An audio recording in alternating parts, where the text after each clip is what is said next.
Hey, everybody, it's September 3rd, 2024. Welcome to the Giant Bombcast, episode 856, powered by NZXT. I am your host, Jan Ochoa. I'm going to say this right off the top of the show, folks. Thank you so much for celebrating a successful B-Week. It is not B-Week anymore, but B-Week lives on in our hearts, just like the co-captain of the ship lives on in our hearts and our dreams and our nightmares. Jeff Grubb. I'm ready to haunt your dreams, everybody. That's right. I'm the scary man on the podcast. I go boo. That's right. He goes boo, just like our own sleep paralysis demon. You love him, you hate him. The bad boy of games media from GamesBeat, Mike Minotti. I'm a bad boy. I just want this to get over. I want this tagline to get over with everyone else. Over. Me, I'm the bad boy at Games Media. Yeah. Uh-huh. Yeah. Good luck. No. It's going to happen. That's going to happen. You're Janifested. Okay. Exactly. I've learned that I may have an innate power to Janifest anything, and it's not just dumb luck. Who knows what we're capable of? We could get an Emmy next year. Is that what you're going to use it on the Emmy next? Okay, I was going to ask what you're going to use it on. Is it all Emmy right now, or are you Janifesting anything else? You know, I don't think I'm Janifesting the Emmy hard enough. I maybe think not. Maybe not. I think I'm Janifesting other things in my life. Also, for anyone that watches Community, I hate that I've infected this website by becoming either the Dean or the Chang, where I'm just self-inserting myself everywhere. I mean, self-inserting my name everywhere. Yeah, no, that's a good thing. We like that a lot. All right. Nah, I think it's pretty unbecoming, actually. I would never be obnoxious with my name. Exactly. Boys, there's only three of us today. Dan Reichert is out on assignment, getting his mouth drilled, parentheses, questionable. But how y'all doing? You two world travelers came back from foggy, rainy Seattle. Yeah, I got done hanging out with the Chevy Chase of our crew here, Mike Minotti. The Slurricane was at it in Seattle once again. Are these all things you want to be associated with, Mike Minotti? No, not especially Chevy Chase. Come on. What about early Chevy Chase? Was that still okay, or was he always I think bad? it was always a problem, but we just didn't know because you only ever saw him on SNL and a couple movies. That's right. Yeah, we had a good time in Seattle. It was a lot of fun. Mikey did a pretty good job of holding up, considering he's been traveling a lot more, just getting back from Germany. But we that's his way of saying I was cranky, but he forgives me. Exactly. He got a little cranky at times, but he was like pretty good about it. He realized let's still have fun. It was great. Okay. Yeah, it was. We didn't like take too many appointments and things like that though. No. So we were pretty smart with our time. It was fun to go on the show floor a couple times. But mostly we did our panels. We saw some things from Nintendo we'll be able to talk about later. I know a bunch of people played the Zelda demo. We got a longer demo, so we just can't talk about that yet. But soon. So it was a successful trip. Speaking about Mike being cranky and Nintendo, now we also played Mario Party was on the show floor, and we can talk about much. But the vague concept in the new Mario Party games where you can play not just as Mario and Luigi, but you can play as a Goomba, right? We were sitting down at one of the bars, and I was like, I don't like that you can play as a Goomba. I think you should only be able to play as bespoke Mario characters with proper names. And Jeff just looked at me. Everyone took a second, was like, is he being serious? And Jeff just looked at me. He's like, Mike, I'm glad that you're the way that you are. I was thinking about that a lot since then. You take a stand and you mean it. I knew you meant it, but everyone else was looking at you. Is he being serious? I'm like, yes, he's being serious, and I love it. How do you feel about Shy Guys in Mario Kart then, Mike? Do you feel the same, or I liked it in Mario Kart DS when it was specifically you don't own a copy of this game, so you have to be a shy guy because you're a second-rate citizen. Right. Yeah, just the idea of a shy guy is a person you play as. If there was a shy guy named Mr. Character. Shy Guy and he had an identifying hat or monocle or something, that'd be fine. But just the vague concept of shy guys, it's not special enough. Yeah, this is Mike's video game classism. If you own the game, you get a named character. If you're just borrowing the game, you are down there and you get the riffraff. Yeah, Mario Kart's a little different, though, because, in the original Mario Kart, you could just be a Koopa, right? So there's, a legacy there, I guess. I have to concede to. What about Monty Mole? Is Monty Mole enough of a character in Mario Party? Because No. We did ask him a bunch. We asked about Charging Chuck, Rip Van Fish. We Bullet asked him Bill. about that. Yeah, those sound like proper names, but those are just species names. It's different. There are many Bullet Bills. That's right. All right. Great job doing the panels. Thank you. Out in Seattle, boys. Caught both. Yeah, of we them. missed you. It was fun. Yeah, It was really fun. I think it went great. A lot of people showed up. Thank you so much to everybody who came out to see us during the panels or who came up and said hi in between things. It was awesome seeing so many people there. Also, special shouts out to Marino for playing scorekeeper during the Blight Club Live, as well as Very ABC, helpful. I believe. And Steve Kim at Fobwash on Twitter for taking some lovely, lovely photos. Yes. One of my favorite photos I've ever seen of Lucy James, just Yeah. with making a Wiimote look so freaking cool. Yeah, she dominated in a couple of those games, and even though she ended up, you got to like see it. If you want, I know people don't want it spoiled, so go watch it. Even though it wasn't. We've talked before. I get to pick the next game for Blight Club. She didn't win, but it was a lot of fun anyhow. So you guys should go in there, check it out. Good time. Yes. Archives of both will be going up on the website soon. So don't worry, folks, if you missed it.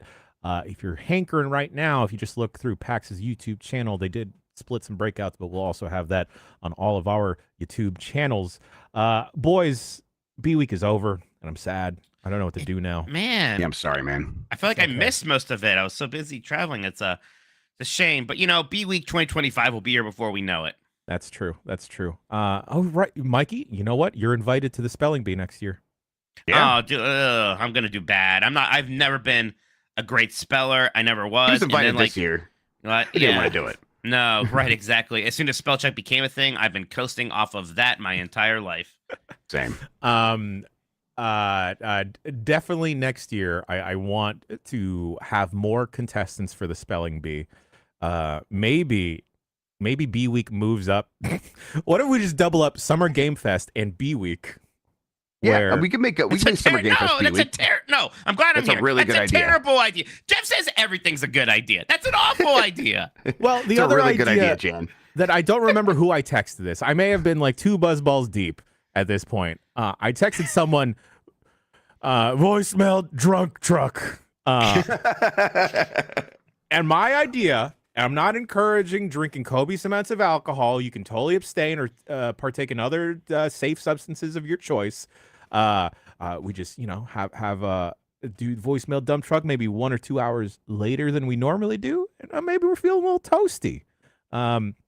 Look forward, though, folks. Infrastructure Week is coming. Yes, I did discover the multiplayer mode for Mudrunner Expeditions is up and running. So Infrastructure Week is imminent. We got to do an entire Death Stranding playthrough. Yes. An entire Death Stranding. Great idea, Mike. God, please don't make Pepsi Zero Sugar be the last thing I drink before I die. Don't let that be the thing buddy, that kills are you me. okay? No, you got that's Pepsi Zero Sugar. What happened, man? It's all that Hothead Burritos has. I have no drinks here. I was like, I'm going to go to the store, and then I'm like, going to sleep sounds better. So yeah, it's rough. After this, I'm going to drink water if I want to drink during the podcast from the faucet. Oh no! Oh my God, you're really slumming it. I'm so sorry. Like some kind of unnamed shy guy or something. Yeah, some heathen that can't afford their own copy of Mario Kart. So we gotta just be close to each other on the bus while we play. Oh God, Infrastructure Week. Okay, so we got Mud Runners. We could do a Minecraft thing. We're gonna do Mikey's gonna do Death Stranding now. Can we do World of Goose kind of a infrastructure thing, right? Bridge builder like that. That would Bridge work, builder would probably be even better. World of Goo 2 just came out. All right. Here, I forgot who I told this idea to, but I'm going to say this out loud so we actually do it. For Infrastructure Week, we're going to play one of those, like a roller coaster tycoon adjacent game. Yeah. And then Mikey is going to grade our theme park. Okay. I love it. Yeah, that's great. Yeah. Roller Coaster Tycoon 2 is still a classic. Planet Coaster is the modern, also good one, but it's newer and modern, so it's a bit more complicated. But yeah, lots of good stuff there. Did anybody? What was that one that Bandai Namco released a year ago, and it was at Summer Game Fest? There was a guy with a big nose giving us ice cream for it. Had the word park in it. It came out, and I didn't Oh, hear right. many people talk about it much. I don't know. Gosh. Park Beyond. Park Beyond. What happened with okay. Park Park Beyond? Beyond. What happened I with don't that? know. It's It beyond our happened. time. It came out. Boys, let's talk about video games.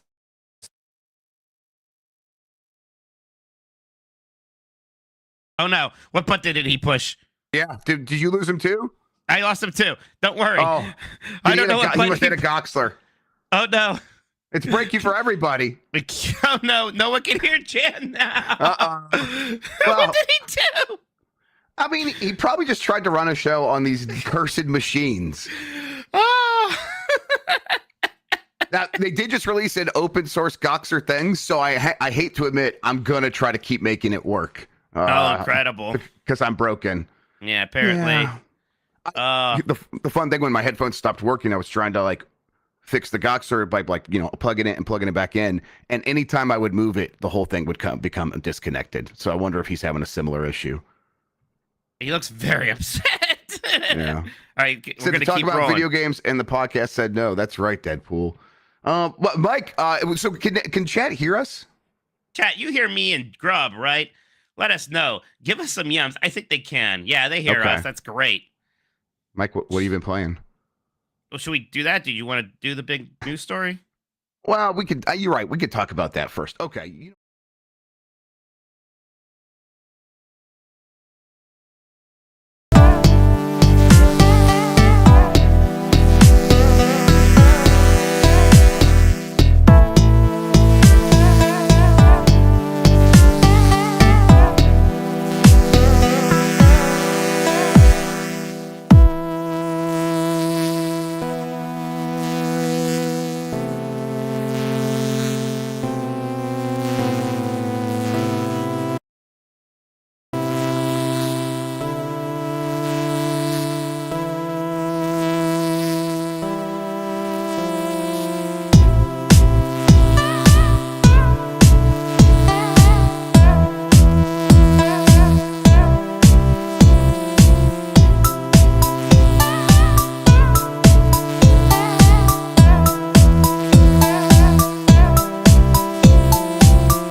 I am going to take this Go XLR out into the back of this apartment building.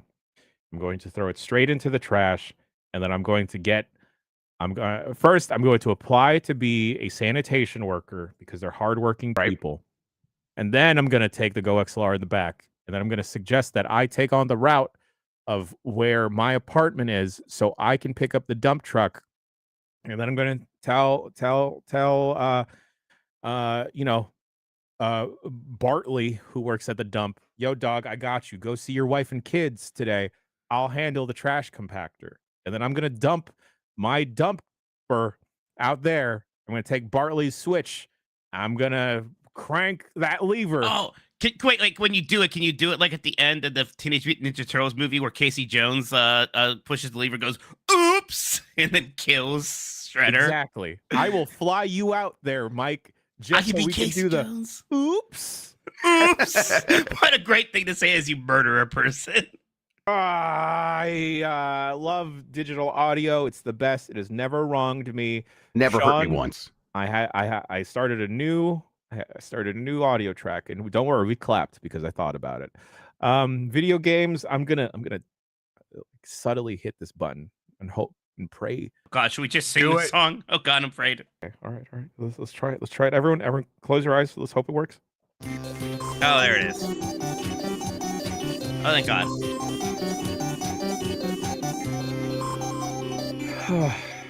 Actually, the second that Go XLR stopped working and the company kind of imploded within itself and everything else stopped working, that was actually my Dawn of Sorrow.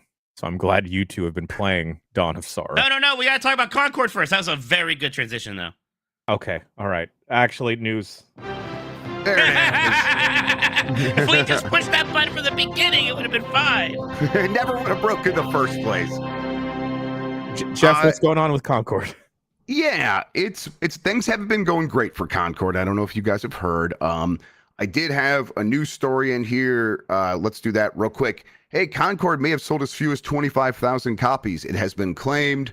That's from someone who tracks the industry and has a newsletter, sent that out. Who knows how accurate that is? But we were going to talk about that. Be like, hey, what can they do here? What is the future of Concord? Is this game in a lot of trouble? Well, Sony put out its answer right away today, right before we went live. They said, hey, Concord will be shutting down on September 6th. There will be no more Concord. In fact, they're going to stop selling the game right now, which really makes me want to go out to Best Buy and buy a copy like Marino did, because I want a physical version. But they're going to stop selling this game right now, and you won't be able to play it any longer after the 6th. So by the end of this week, basically. And then they said in their blog on the PlayStation News thing, they said, hey, we will be looking at ways to bring it back and what people actually want from this game. So the suggestion there, maybe it will relaunch as a free-to-play game down the line, but they're not explicitly saying that. There's a chance this game just never comes back, right? I think it's just like with Artifact and like with Anthem. You had these failed launches, and they're like, oh, maybe it's going to come back. And those had actual announced plans to come back, more concrete than this, and it didn't. I know we always think about Final Fantasy 14 or Rainbow Six Siege. There's, wow, these games can come back. Those examples are now old. Those examples no longer represent the modern gaming landscape. I don't know if you actually can come back anymore. And I think from this? From this, I think the issues with Concord were so fundamental. I don't expect it to come back. And if it does come back, I don't expect it to suddenly work just because it's a free-to-play game or whatever else they do. We can't hear Jan again. Yep. All right. It is scary, right? It is. We talk about it. We talked about when we were at PAX, saying that we were looking at this game, and Dan was asking about it, being like, "Hey, what's going on?" Because it's never been his thing. And then he looked at it. He's like, "Yeah, I don't know. I just don't feel like playing it either. I kind of get why people feel that way." And it's like, yeah, that's how I feel after we played it a little bit. Hi, Jan. Yeah, there's Jan. Hey, there we go. Sorry. Good deal. No problem. Glad you're back. It just seems like a game that could not work in any real way right now. But you figured there was a time where this game would just sell and would be able to find an audience, and now we're so far removed from that that it's kind of this is the only answer to like undo it, because it's just costing you money. It's scary, and it makes me wonder, like, will these companies continue to invest in games more broadly? Obviously, this way of doing things is dead, though. No, absolutely. And it's, trying to make money in this industry is already difficult. And you have to imagine, if you're somebody who's, your decision is where's money being spent? How can we maximize profits? Well, we have to find trends. We have to chase trends. It's now almost impossible to do that when a video game takes 8 years to make. Trends, by their very nature, have a kind of defined place in time.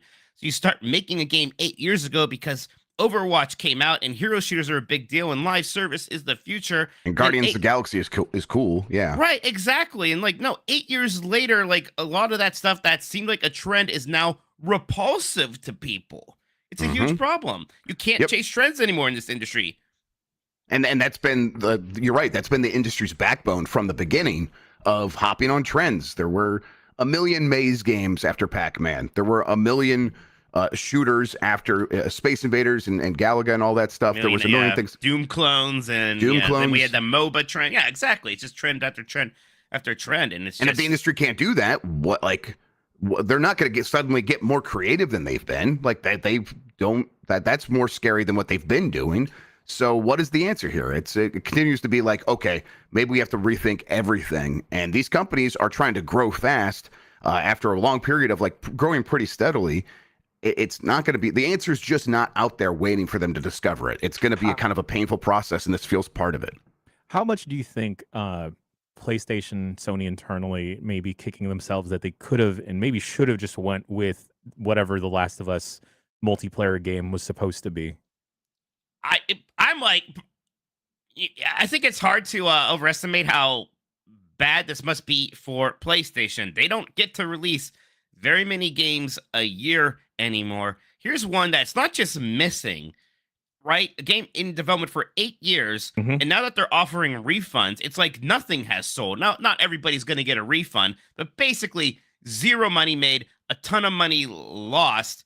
Part of me is like, man, they're going to have to do anything they can to make some money, maybe even including bringing back The Last of Us multiplayer mode, because at least that'll make some money, right? We'll be able to live on as some, super lucrative, successful live service thing for 10 years. No, but people will buy something with the words Last of Us on it. Yeah. Also with that Amazon series, that anthology series based off video games, there's a whole Concord episode planned. Does that get scrapped too, or does that just wind up airing? I mean, it seems like they already made it. I mean, it's been post-production, right? It's probably editing phase. So I don't know. I probably still happens. I mean, that'd be some of the craziest lost media ever. I bet it's gonna airs be a curio, and it's kind of awkward, but God, that is so weird that there's just this episode about Concord, obviously made as kind of like a money deal as part of getting the other PlayStation brands, right? Because there's that whole PlayStation Universe episode as part of that. Wild. I did this test with you, Mike. Jan and chat. I mean, you could give them a second to answer. What is the name of Jade Raymond's game? This is the Fire Sprite one, or was this Fire Sprite? But Jade Raymond's game that she's making with Sony. It's the other shooter. Do you remember the name of that? Okay. It's not. Then it's not Marathon. It's not Marathon. Jesus H Christ! I can only think of the Star Wars game. And was that Jade Raymond? This one is Fair Games. Fair. That's what it was called. Oh, was this an extraction shooter too? It's adjacent. It's all part of that miasma of live service shooter stuff that's picking out of a hat, different things. Yeah, right now it's looking like Concord 2 to me. Yes. I mean, that's no one can remember the name of this thing. That's coming along too. It's got to be so scary to be in that situation, looking at this happening and be like, do we need to preemptively change what we're even making here to make it feel like it has a better shot? I would be on my heels instead of on my toes, attacking all the best parts of our game, trying to make those as great as possible. Yeah. I would be doubting everything, because it's not like Concord was some team's whim. This got approval all up and down the chain. Everyone is as guilty here at Sony across the board, and guilty as in they did something wrong. I don't mean it that way, but responsible for the situation as it is right now. And so all those same people said yes to fair games, and yeah, it's going to be rough for that as well. And then at the same time, this story's not done. I think that there will be like prices to pay at Sony for this miscalculation, and I mean, it's very likely that the team that made the game is going to pay it here pretty soon. So just kind of, it's scary stuff. It sucks. That's the thing that sucks, is that it's not like the team specifically set out to try and ape an Overwatch or a hero shooter. Like you said, Grub, that decision got towed up and down that line. Right. They do the things that get approval, right? You just say, hey, this has worked. We'll do it again. That's why trends happen. And so we'll do it again, and we'll just do it in our game, and we'll put our own mix on it. And you know what? We'll put the extra Sony sauce on top. We're going to make it very narrative heavy. We'll have new motion captured cinema sequences every single week, and people will like just get so attached to these characters. And that's, we know they that's told us risky. we were going to get attached, right? They told us how much we're going to love those characters. And in the meantime, they're spending a ton of money on that side of things, and I feel like that is the side that just flopped the hardest. I mean, it feels like the whole thing, people just don't want this game. But that side flopped the hardest and was the most expensive. It just was a miscalculation top to bottom. I don't see a world where it feels like a safe and smart idea to create a brand new IP from the ground up, touting all of these like fantastical new characters you're going to get attached to, when our initial introduction through that trailer, whenever that came out, is just like, oh, this is like bad Guardians of the Galaxy. And I mean, part of me is like, if you tell me, hey, we're working on a bad Guardians of the Galaxy, I'm like, I bet you can have some fun with that. Go do that. Maybe that might work. People might enjoy that. And me, like, unironically and partially ironically. But that's fine. Shooters can work in that space. And yet, I think the prevailing feeling is nothing. People feel nothing about the game. And these companies are going to rethink investments across the board here. They are going to this is not just going to hurt the investment in live service games. It is going to make them doubt every single bet that they're making, because as Mike pointed out, they're taking longer than ever. So anything that feels kind of okay right now could feel completely outdated by the time it comes out. And they're like, well, why are we even making games at a certain point? I think it's going to get asked way more frequently than it already was at these companies that are making 1 or 2 games a year. I feel like the safer bet, and I keep saying the Uncharted multiplayer thing, but like, hey, I don't know. You have an IP with a bunch of guns already with Ratchet and Clank. You could easily slot those characters into some type of hero shooter. That's at least some brand recognition, IP recognition. PlayStation Battle All-Stars 2, but with guns. Yeah. Even those aren't safe bets anymore at this point, right? I mean, gosh, it's just who knows what's going to work. And I mean, the whole live service bet was already wild, because we're already seeing the problem that it turns out that most people still are just happy to play Fortnite or Call of Duty, Warzone from now until the end of time. And sometimes something does pop off. They got so lucky that Helldivers 2 did pop off. All right, we did it. Wow, one of these actually became a success. And so what? It didn't solve anything, because there's the next one, and it's a bigger flop than that even was a success. So where are we? Yep.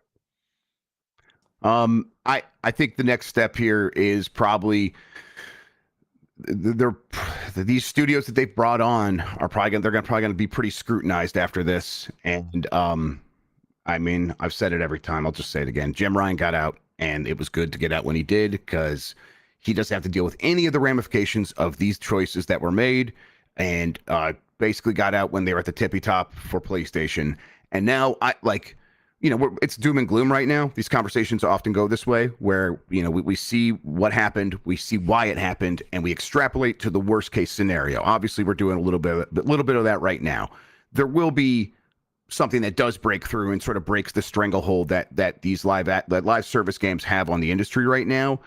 It's just, for a while there, I assumed, okay, well, PlayStation, Microsoft, to a certain extent, they would be well positioned to take advantage of that once that breaks. Now it feels like they're going to be so burned on this stove that they are going to limit their investments going forward. And it will require like some other disruptor maybe to kind of come in, and maybe in the PC space on Steam Early Access once again, to set a new trend that is maybe easier to follow. And these companies will have to rethink how they chase trends. Like, the reason Epic was able to do Fortnite is They just made it a mode in the game they were already making, and that was free to play, and it was everywhere.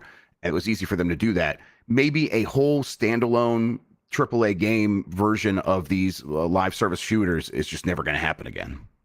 I feel it. The whole idea just feels so foolish.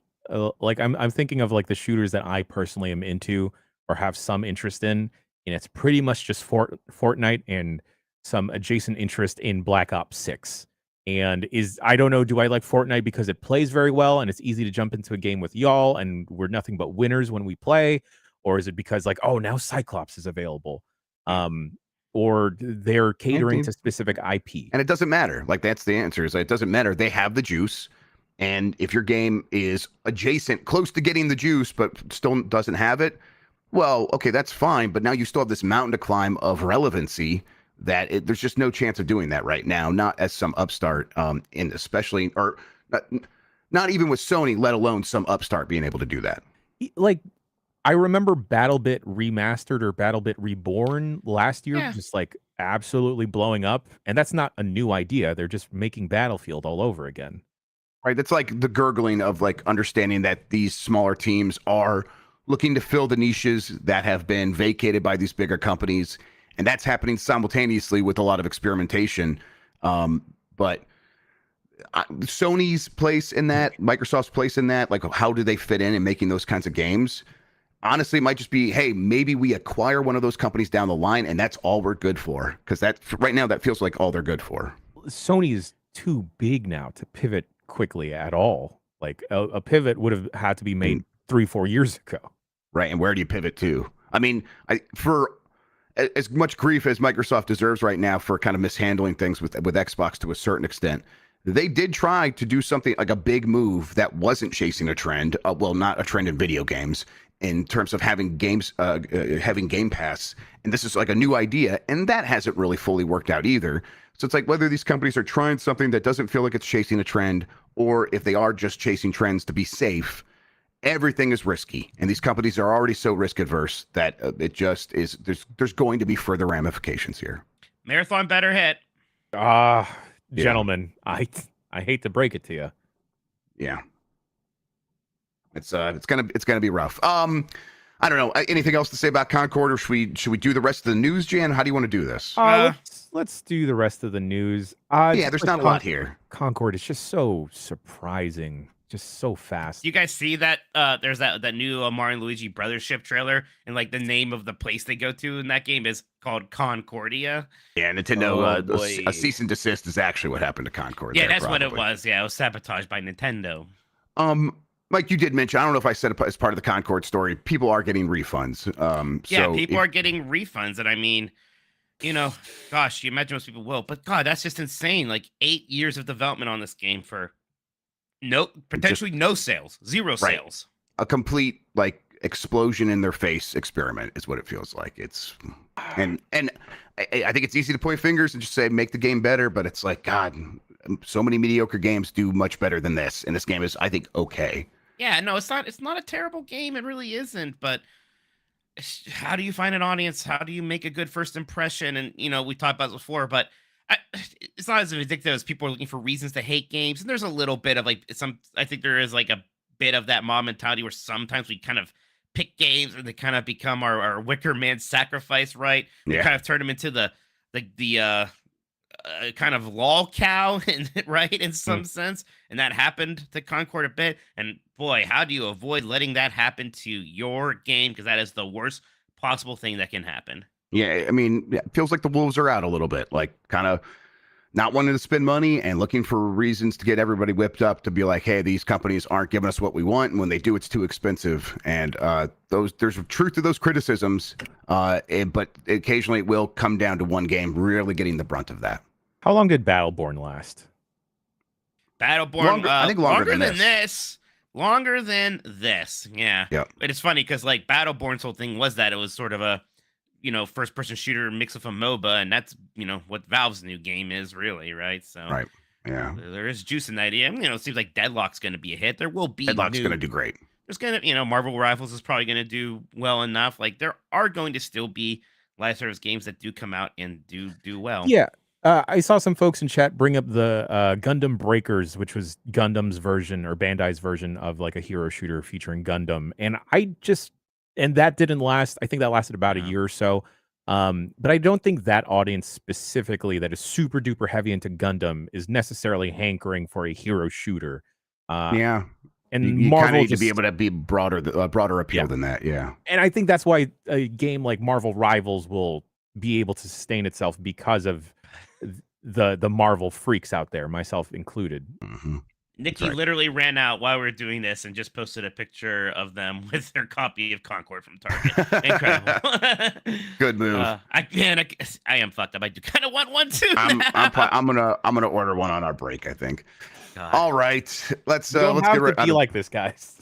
Oh, I know, but I can't help it. All right, Marvel vs. Capcom Fighting Collection and Capcom Fighting Collection 2 are now both coming to Xbox, as well as everything else.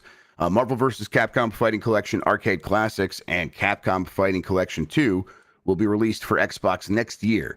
Marvel vs. Capcom Fighting, they include the 7 titles, blah, blah, blah. The first collection will be released digitally on September 12th and physically on November 22nd, I guess, for everything else. This is like just a quick breaking news story that, hey, they were actually able to get this up and running on Xbox after all. Apparently, Microsoft stepped in to try to make this happen. So they succeeded to a certain extent here. Doesn't really change too much, but I guess it's nice to see that Microsoft is able to keep these partners happy and help them meet their technical needs, if that was the problem here, right? Well, it's that. Some of it is just optics, especially with that, there is that like fan base that Xbox had cultivated, right? And they were very unhappy about this, right? They kind of did feel sort of lesser than. It almost kind of became a point of embarrassment, it seemed like, for that hardcore Xbox community, that these projects were coming out just compilations and there weren't Xbox versions for some reason.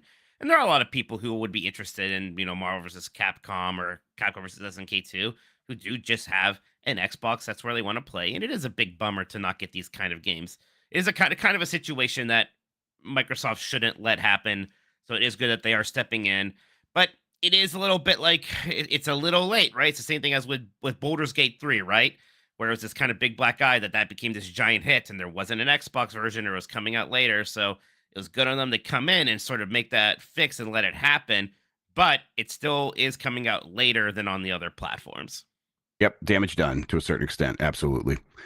Rocksteady is reportedly the latest studio to suffer layoffs, with Suicide Squad's poor sales being to blame.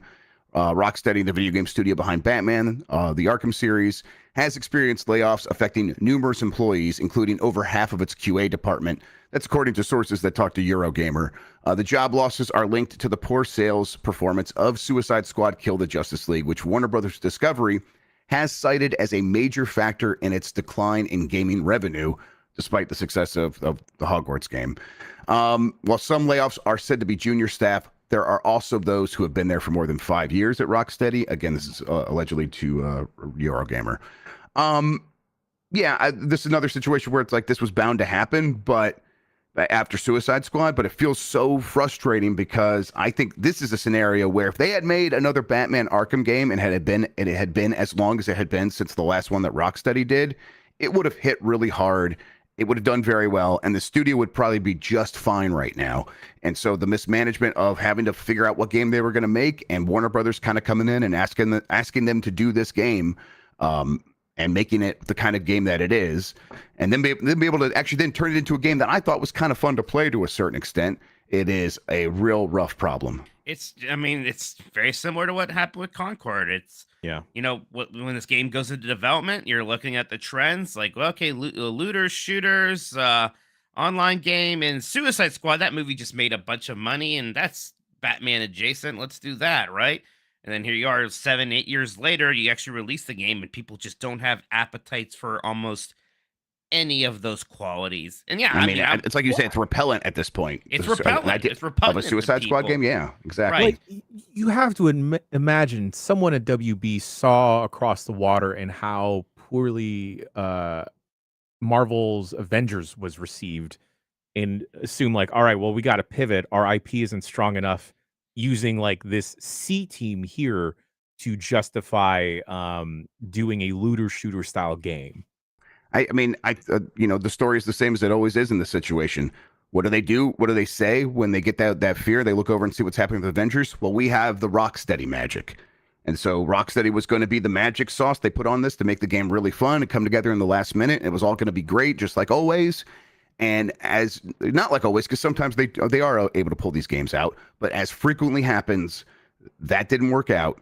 And the game did not like click with people. And of course, it was Suicide Squad, which is just already less appealing. So it had everything going against it. Do you think like the Gotham Knights' reception also kind of hampered the impact of Suicide Squad? I don't know if it hampered it, but I think it's just kind of a symptom of the same disease, right? Sure. Going on there. A lot of similar stuff.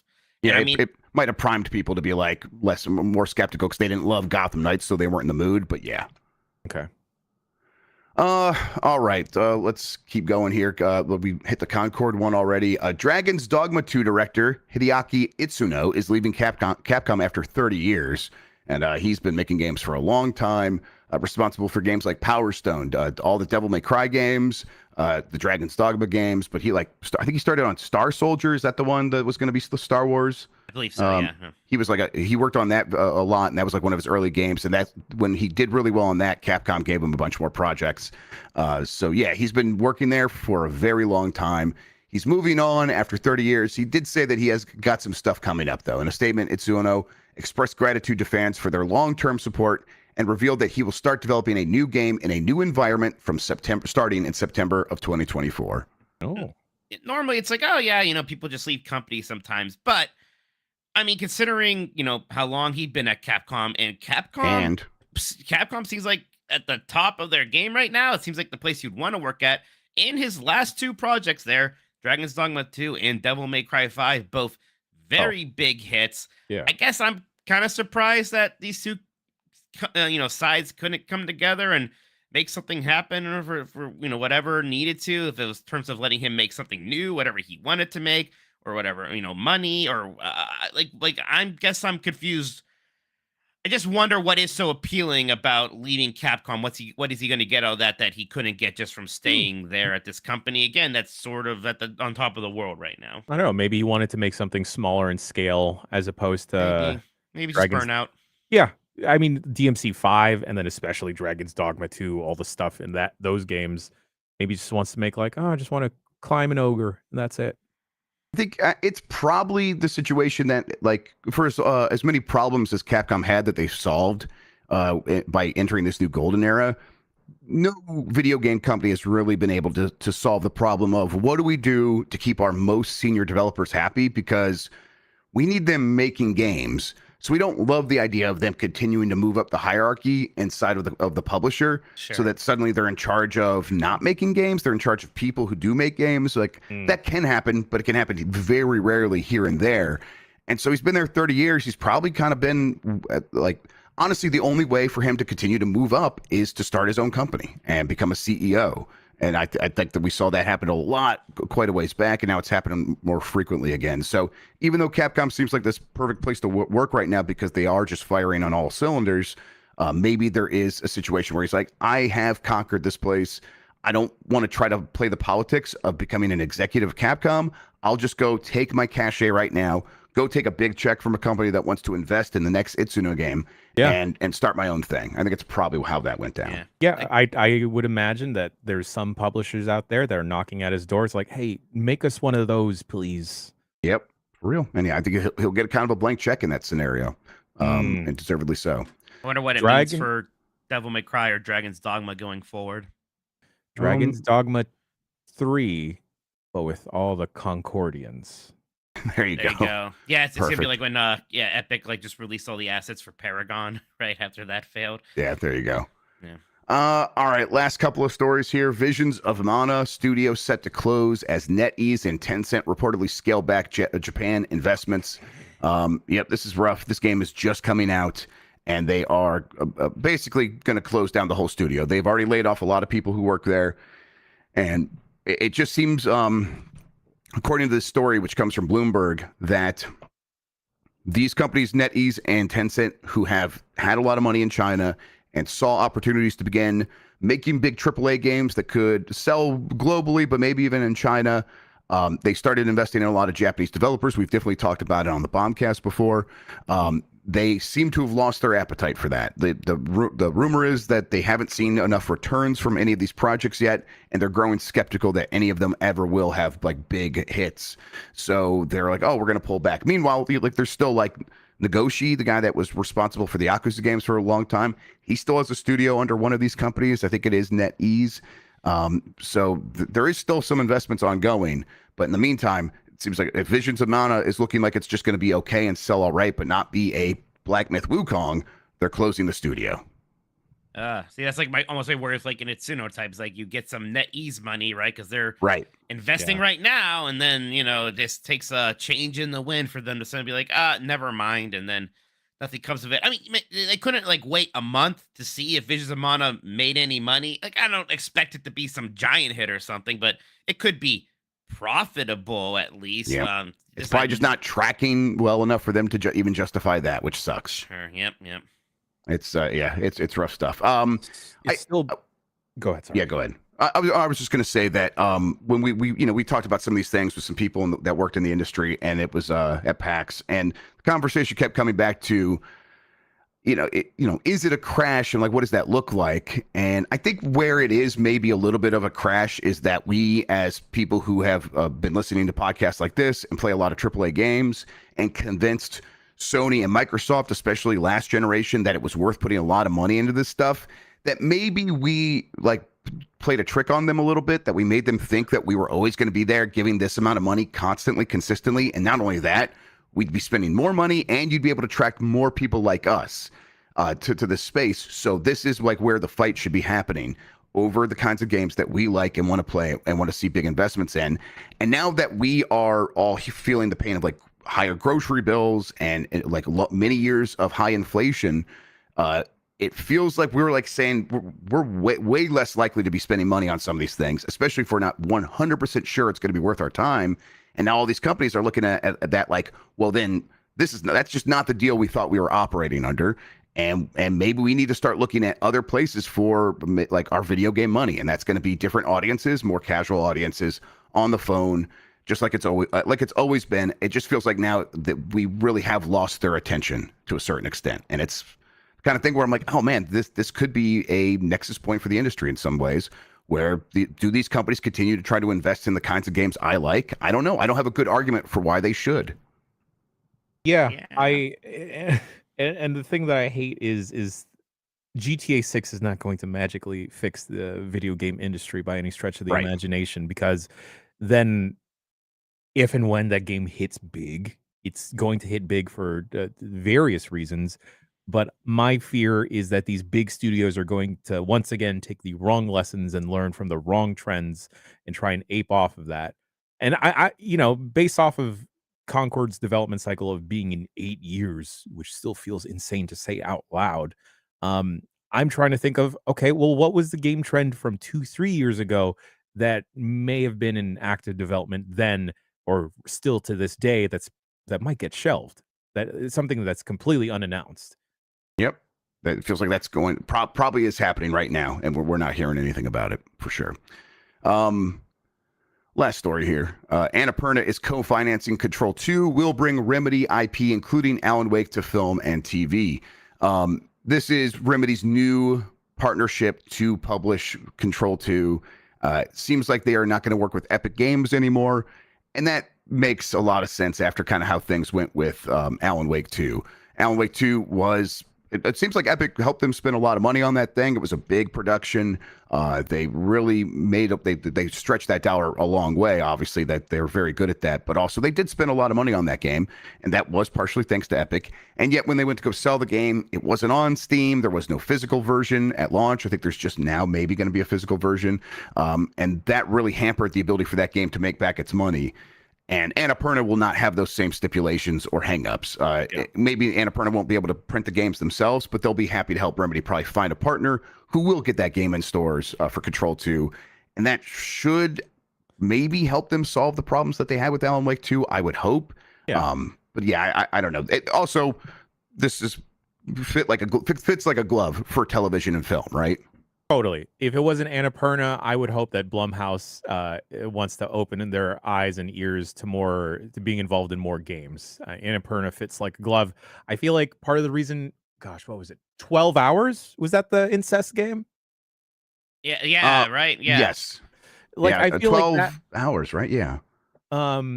One of those. 12 minutes. 12 minutes. Yes. Sorry. I'm like the denomination of time sounded wrong. Yeah. That's too many. That's too much time for incest. That's too much time. That's right. Everyone knows that. Somewhere between 12 and minutes and hours. I feel like other than the odd buzz it had behind it, there was a lot of excitement because, when Annapurna gets excited or goes full steam behind a project or incest, then it really does take off. I feel like Control hit the audiences it needed to. Oh, yeah. Definitely Alan Wake 2. Folks at home, you should 100% check out the Alan Wake 2 DLC because all 3 chapters, magnificent. I feel bad. You enjoy them? Okay, I'm glad to hear that. Yes, I enjoyed them tremendously. Gosh, what's her name? Rose, the waitress.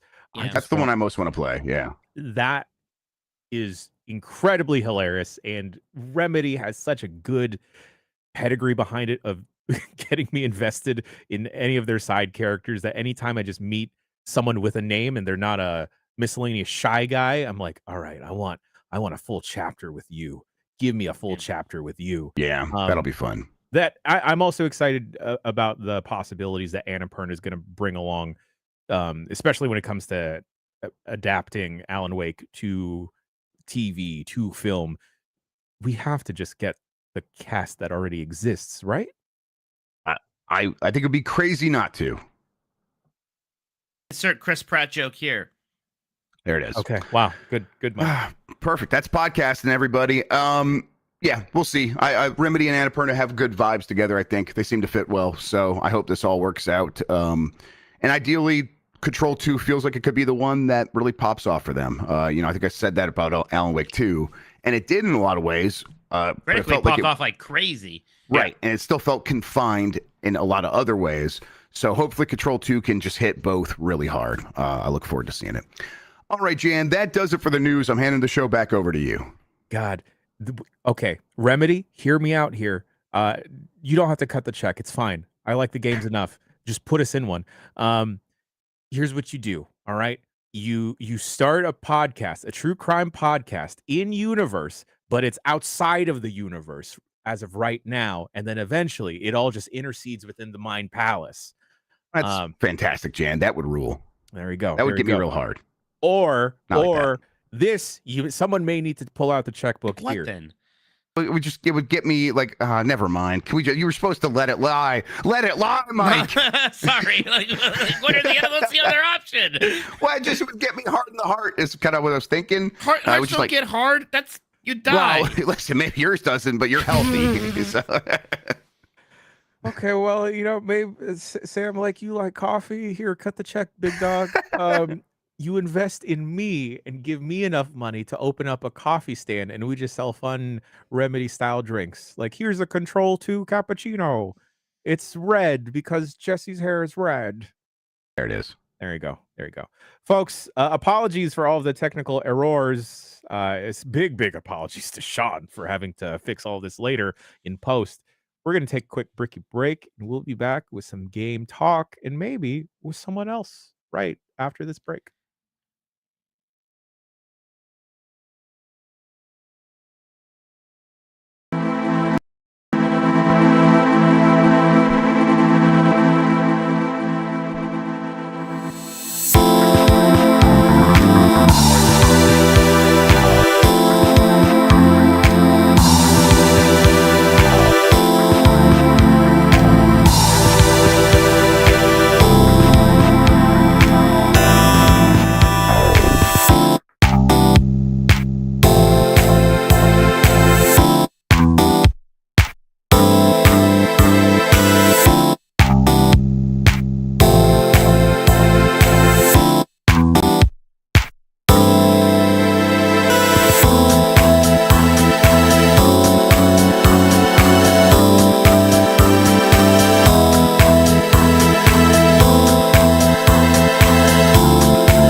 I'm never gonna press another button on this Go XLR again in fear that it is gonna break everything.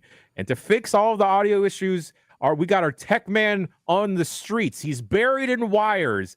That's right. His veins have been replaced with Cat 5. Dan Reichert. Welcome. Beep boop beep boop. Okay, I just fixed it. Everything should be fine now. You got no problems, Jan.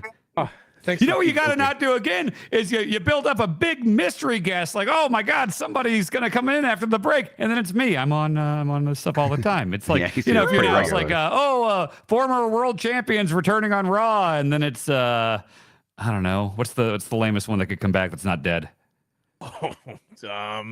World champion. Well, shit. Jack Swagger. There you go. Jake Hager is back. All the stars are here. Jack Swagger of Giant Bomb. Gender. Yeah, there you go. At Nikki, least Gender would have some fun of like, oh, he got released. Oh, Don't hinder the gender. They did do that when Gender came back, and then it's like The Rock interrupted him. They did the swerve thing. That was smart. He's like, oh my God, he's even buffer. How many roids has he done since? He's done a lot of roids. Oh man, yeah. I was thinking about this a lot. I think Hugh Jackman is too yoked for Wolverine right now because I watched the original X-Men and then he took his shirt off and it was like, oh, that's just a dad. That's a normal body. Now you look like a freak and I'm judging you. Oh, I kind of like the freak look. I think as a society we should get we should go to little soft dad built dads. No, I only respect rippling muscles and vagina bones. Yeah. I heard about that. Vascularity. I thought Mike was just being a weirdo when he kept bringing up vagina bones on the panel. And then afterwards, he had to fill me in on the context of vagina bones. Thank you, Mike. Thanks for teaching me your weird internet stuff. Podcast on the context of vagina bones. Welcome to the video game segment where we're going to talk about what we played. Grub, you tweeted me to remind you on the podcast that Dan Reichert introduced you to Sabrina Carpenter? Yeah. Mike, do you know who Sabrina Carpenter is? Oh. I'm working late. Can you Google Sabrina Carpenter real quick? She's a very popular new musical artist, newer, I don't know. I somehow introduced you to her before I knew who she was. Yes. I've never listened to her before in my life, and I've been meaning to I'll look into Sabrina Carpenter at some point. She seems popular. I should be somewhat aware of this music. Is she Sophia the First? Or she's in Sophia the First? Okay. She's in Noobs. Who's she in Noobs? She's the girl in the gas station. We watched the little girl. I watched Noobs for the first time, the first real time. Mike watched it for the second time on Mike and Dan watched it for the second time on 2 different continents in 1 week. You know, that classic thing that people do. It's all Dr. Ryan's in the chat. Watched the entire thing on a plane after we told him about it. Check out all of Noobs on YouTube if you hate your time. You get into Seattle, the first thing Dan is talking about is going right to Mike's room to watch Noobs. And Mike is always saying no on the first night, but we pretended that he promised we would let us go into his room and watch it on the second night. Yeah. And he did. He let us do that. But we also were gathering up folks all evening. Yeah. And Mike just inviting a lot of other people to my room on my behalf. I was like, Mike's loving this. I hosted for MacGruber at Summer Games Fest. You hosted that for also Noobs. ended up being in my room, didn't it? Wait, was MacGruber also in your room? In his room, yes. Your Chromecast wasn't working or something there either. Sure, you bad luck with that stuff. Okay. That movie hurt me so much to watch. It is so much worse than I was expecting. Is it the worst movie you've ever seen? It's the one I hated watching the most. Yes, easily. Me too. Yes. Noobs with the Z on YouTube in its entirety. It's free on there. You should go watch it. I don't want to be alone in this. But our dear friend Casper Van Dien is in it. I think that's what got me thinking about it. Is I was talking to Casper Van Dien in Germany, and in the back of my head, I'm like, oh, this guy was in Noobs. Yeah, and I was like, Mike, we got to watch Noobs. Casper Van Dien got me in trouble with my friends last night. Did he get you canceled? Almost. I was at a party, not a party, but a gathering. Like a friend was back from town, and they were just all talking, and they're going on, blah blah blah. Someone's like, yeah, and like Starship Troopers, and then my stupid brain was like, and I just went like, oh, I met the guy from Starship Troopers. Then they all kind of paused awkwardly, looked at me. Or anyways, back to our story. Mike. I'm so glad that your friends treat you like how we treat you. They do, exactly. The one friend literally just went and impersonated me like, here's a fact about myself. I'm like, damn it. I'm not beating the narcissist allegations here. It's just good to know, happening. Mike, that you are how you are everywhere He else. is, and I wouldn't change it's it. all the same. There's no like masks to Mike Minotti. I don't have multiple personalities for different groups. I went to find him at PAX, and he was in the speedrun room, and he was sitting front and center in a row by himself. And I walked up there and I whispered to him like, "Oh, I should have taken you for like a front of the class nerd." And he just points at the screen. He goes, "No, if I sit up here, you can see me on camera." I was waving to people. Just give the people what they want. Get your Dan, shit in, Jesus. yeah. Just trying to give Games Done Quick a little shine, you know? Yeah. Yeah, give him the rub. Yeah, That enhancement talent. Game's done quick. Thanks for putting us over, brother. Yeah. Sabrina Carpenter was in the gas station scene, and we were watching. I'm seeing them like, who is that? And somehow we got mixed up. We thought it was Casper Van Dien's stepdaughter they got in the movie. Apparently that she's also in the movie somewhere. Oh. But I'm like, she was by far the best actor in the whole movie. The girl yelling at him in the gas station. Yeah. Yes. Yeah. We're like, she's actually got talent. And she's God, like making the scene work. This is her first credited film appearance on Wikipedia. I don't know, Is Adam Noobs. Sessler was pretty believable as Adam Sessler in the movie. Yeah, that's guess true. so. As guy that shows up to get paid for something, Oh, yes, he boy. definitely was Yeah. pretty believable. Bill as that, Bellamy. yeah. Yeah. Never Who been they a had better for 30 time minutes. to go back and look at old X-Play clips, huh? Oh, boy. no, Yeah. bad, Things rough, back rough. then aged great, didn't they? Yeah. This- Oh, yeah, also, they- everything. if you watch Noobs, it's made in 2012. So put that in context of like all the jokes and scenes in this movie it was not even a product of its time. It is like in 2012, it was like, holy shit, this sucks. Would you we can say stop it's talking a about video game movie? What's that? Would you say it's a video game movie? Yeah, yeah. I mean, it's like in conjunction with like Epic, and it's all about It's like, but it's like Grandma's Boy, where it's not based Yeah. on a game, not like that. But yeah, it's a. I would say it's in the video game movie genre, like more broadly. yeah. Dr. Ryan reviewed it on Letterboxd after I made him watch it, and he was very succinct and accurate when he said it's a movie made by assholes for assholes. And that's the thing that hurt me the most is we went to go watch the music video for Right. God, what is the name of the song? It's the Full Metal Jacket. Like, this is my game controller. There are many Yeah. game controllers, but this one is mine. Yeah, it's like, and I'm a gamer boy or something like that. Like that's the name of the song. And there were like No, it's 140 OG. It's original Original gamer. gamer. Yes, with a robot voice. Holy Yeah. shit, it's really bad. There were multiple comments from people there, like 100 plus comments. People are like, man, I don't get the hate for this movie. It's just this is a gamer's life, and that really devastated This is a me. gamer's life. It should have been called A Gamer's Life. That would have been better for sure. While we're talking about movies, I watched Night Swim, Bailey Myers' favorite movie. Is that the haunted swimming pool thing she was talking about? Yep. Yeah, yeah. How was it? Holy fuck, is that the worst movie I've ever seen? Hell yeah. And I think Wyatt Russell is a good actor. And then one of the actresses from Banshees of Inisherin is in it as his wife. And it is, oh man. This pool changed me. This pool is the best thing that ever happened to me. And thank God I don't actually know how to swim. Still gave it a 3 out of 5 though. Nice, nice. Are you on Letterboxd? Oh, you follow me already. Do I? friends. Okay. I follow Good, Jan. good. I love Letterboxd. Mike, do the video. What you been playing music? God, which one is that?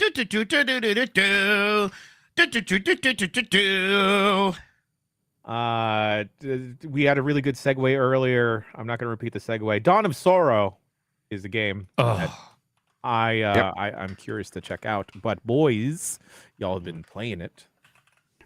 Yeah, it's continues to be really good. I got the double jump. The double jump feels good. I mean, hey, it's a Metroidvania. It gives you all the things you need to feel like you're always progressing towards something. I really like the leveling system is brisk. So like I haven't played a ton, and I'm like almost level 20 already.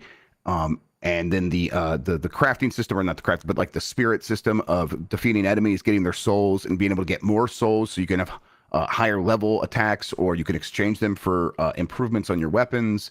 All that stuff rules so hard. It's just a really good Castlevania, Metroidvania game. Also, they are Metroidvanias. We could say that. Sorry, John. Floppy Adult on Twitter. We saw the tweet. They're Metroidvanias. That's just the genre. Loved potting with you last week, but bad take. Sorry. Yep. Bad take. Castlevania is not a Differentiates genre. I know there are two very distinct styles of Castlevania, so saying Metroidvania makes it clear which one you're talking about. Yep, that's right. Also, I'm not going to say search action. I don't like the way it feels in my mouth. I'll say search action. If I thought that everybody was like going to agree and like tomorrow it's search action, I do it. But I know that won't happen. So I'm not doing it. I've never done it. And I'm not going to. What about I can start now. Does Saction work? I love Saction. Metroidvania. Way worse. Metroidvania is a fun thing to say. It sounds video gamey as hell. It rules. It's a good genre name. Yeah, we all know what it means at this point. Yep, It is effective language, right? Yep. We all get it. Yep. It gets it done, and there's no confusion about it. I am very happy with this whole collection so far. It seems like, it's a tricky thing to translate a 2-screen game, even one where the one screen is mostly just, the map. It could be difficult to translate that, but they did a great job, at least with the Dawn of Sorrow game. And that's the one that, from my memory, had the most kind of DS gimmicks anyways. And you can still use the touch screen here. And even for like the glyphs, you don't have to trace it like you used to before. You can just kind of push buttons like it's more of a quick time event thing. But yeah, just a very, very good one of these. And you also kind of forget after playing the GBA ones that, the DS was more powerful hardware. This kind of looks a bit closer to, say, a Symphony of the Night. There's like, a bit more special effects going on here and there. The audio quality seems better. Just all around a very good package. I'm just very glad that all those GBA and DS ones are now easily playable on things. Forever. They are up. They're all like Symphony quality almost, I would say. Well, speaking of Symphony, it's still wild that we can't play Symphony of the Night on the Switch, but if only there were a way to play it. And it's not on Steam either, which is a little bit of annoying. But yeah, that one is well preserved. The good thing here is these were dual screen games. They've made them one screen games. So even as it gets more awkward to play dual screen games, which there's always going to be ways to do that, and emulating that stuff on a single screen, they figured that out. Those emulators are very good.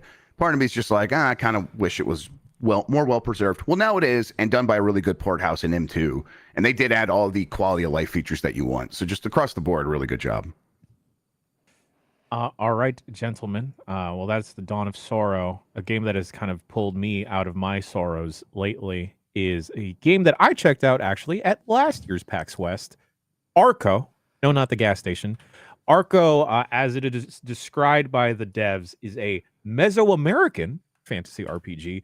This is the game where it's top down. It's a strategy game where you tell your little dudes to go from point A to point B, and they take their actions after you tell them to. So you can have your first character. All right, you're going to shoot off to the right at this enemy while person B goes over and flanks them and tries to do a temporal pincer movement. But in the meantime, as you let your turn go, the AI, the enemy, is also making their moves as you go along at the same time. So you are trying to anticipate what you think the enemy will do in conjunction with you are planning to do. And it does get a little bit tricky and difficult. It takes a while to get used to it. You can kind of slow down the time a bit, but it's really fun, especially where once you start unlocking more of the abilities to kind of synergize with each other better. Some of the melee characters can bat away projectiles, but there have definitely been moments in levels where I've gone absolutely stomped by the enemy because it has suddenly turned into a bullet hell, and now there's like 20 million bullets on screen. How are my little dudes in their cool ponchos supposed to get out of this? It feels like it'd play really well on the Steam Deck. I haven't tried it out on the Steam Deck. If I could use like the touch screen to like tell, hey, homie, you go over here while this guy goes over here. I wound up spending too much time in like the kind of tutorial practice mode, trying to get the hang of some of the strategies, because similar to like how you can keyframe something, you can arc someone's movement. So instead of going from point A to point B, along the way, you're going to make this arc here, and that's going to help us strategically. Is it like really the curve tool in like MS Paint or something? Like a Bezier handle. Yeah. Okay. Pull those handles, dog. And it's really neat. The problem is, I think my brain no work fast enough for it, where it is a little bit much more challenging than I'd like it to be. It isn't as pick up and play as I like some of my strategy games or tactic style games to be. But that being said, I do enjoy the setting. It's a very different setting than we normally see in a lot of games. This game looks really good. I remember you talking about it before. I looked it up again since you started talking. And this setting is incredible, and the pixel art style really works well with it. These Central American windmills, so they just look fantastic. It's really good stuff. Yeah, there's whole skill trees for each of the different character classes you pick up and everything. There's like different items and shops that you unlock as you go through and progress through the worlds. There's also like some light exploration when you're out of combat. But I really enjoy the look of it. There's also really good mustaches in the game. I feel like we're very lacking on good facial hair in video games lately. Right. Yes. But also, despite the game being super challenging, it does communicate what everyone is doing very well. So once you set your person to do this, oh Jesus Christ! Sorry. Once you set a character to do this, it telegraphs that really well. Of like, oh, okay, right. I told that person to go there, and it's laying out that trajectory for them. I feel like this is just with me getting StarCraft 2 curious earlier in the year. Me not being able to get Dalefield Chronicles out of my head. At least there's one of you out there. That's good. It's me. Jan, when I looked at it, I'm like, I was going to ask you, hey, is this like Dalefield Chronicles? So Wow. Ever so slightly, kind of like Dalefield we did that quick Chronicles. look, and it's stuck with us ever since. Right. It has, someone has to bring it back. Yeah. Gosh, the battle mode in Pikmin 4. Dandori. Dandori, I kind of want to get into like That a was really strategy good. game. Yeah. Like I want to point and click at something. Maybe I think I missed a trick there. I was pretty good at Dandori. I should have gone pro. Let's go against each other on something. Can you Yeah, do this let's online? do a I was tournament. good at local Dandori. only, isn't it? Is it local only? Yeah, I think it's local only, but we'll find it. We can find a time to do that. Fun as hell, yeah. Yes. Yeah. Jan, when you were talking about it becoming kind of a bullet hell, is that still like turn-based at that point, or is that more like, does it become real time when you're like defending or something? How does that work? So it becomes a bullet hell because the enemy's actions will just be like doing a spray across the screen. So like overwhelming, but still turn-based? Yes, and then like stuff will slow down so you can kind of like anticipate, okay, I can either eat this hit, try and arc my character to move around them, or drop their current action to kind of weave around the bullet so we can get through it. I'm kind of seeing that. So it's like it's not tiles, and that's what makes it the Dalefield Chronicles like. It's like you're actually moving across the space in a 3D space. Okay, Yeah. well, You're moving top-down across space. Top-down space, no tiles, so maybe that's why it's not completely hitting with me. But I do really like it. We'll probably try and do some type of grab bag stream this week. Yeah, we want to catch up on some things. This would be great. I would love to see this in action. And I definitely want to show this game off because it is very interesting. Also, there's good mustache representation and llama representation. Ooh. Llamas used to be real hot on the internet. I don't know what happened. Yeah, I think Emperor's New Groove kind of cornered the market. Not everything has to be about Disney, Jeff. I hate him. So confused. We were walking around Seattle, and we passed this like ice cream place called Salt and Straw, and he's like, "Oh, Salt and Straw," and he starts talking about Disney, and I was like, "What?" And so like we went and got it, and it was great ice cream, and I was like, "So wait, there's one of these at Disneyland, or Disney owns it?" And he's like, "Oh no, there's one near It's in the Disney shopping area, so it's in Disney. Yeah, it's in downtown Disney, and I had no idea they had one in Seattle, and it's good ice cream. But like you could, like Jeff will tell you how happy I looked just having my ice cream. And you were miserable the second before because it was like a long night, and then Dan's like, "Hey, the store we're going to is right down the street," and then it was all uphill, and you're like, "Well, I didn't bargain for this," and you were like pretty grumpy. I was run down. I was a little grumpsores, yeah. Run down and grumpy, and you saw Salt and Straw, and you basically turned around, and your face was beaming, literally beaming. Like the way a pregnant woman glows, you were doing that. It was crazy. The last couple trips, I've seen my first real glimpses of grumpy pouty Mikey, and like between the train when he was mad that he couldn't sleep, and when he had to walk uphill, and he was very not happy about that. Yeah, so a little bit of grumpy Mikey. Yeah. He was grumpy when we were watching Noobs in his room, but he still let us do it. So. Yeah, well, trust me, I calculated like what is going to be the bigger pain, having to suffer through this or having to deal with trying to not make it happen, and then it happens anyway. Like I know. You saw what happened with Face Off as well. That was also in your room, wasn't it? No, it was Backlund's room that he had gifted to me. And then at one point I went to the bathroom and you put a bunch of plastic forks in my pillow. So after you left and I laid down, my pillow was sharp. That was grub. That was grub. Yeah. God, you went to the bathroom for like a minute and he stood up immediately and started running around the room grabbing everything he could to put in your pillow.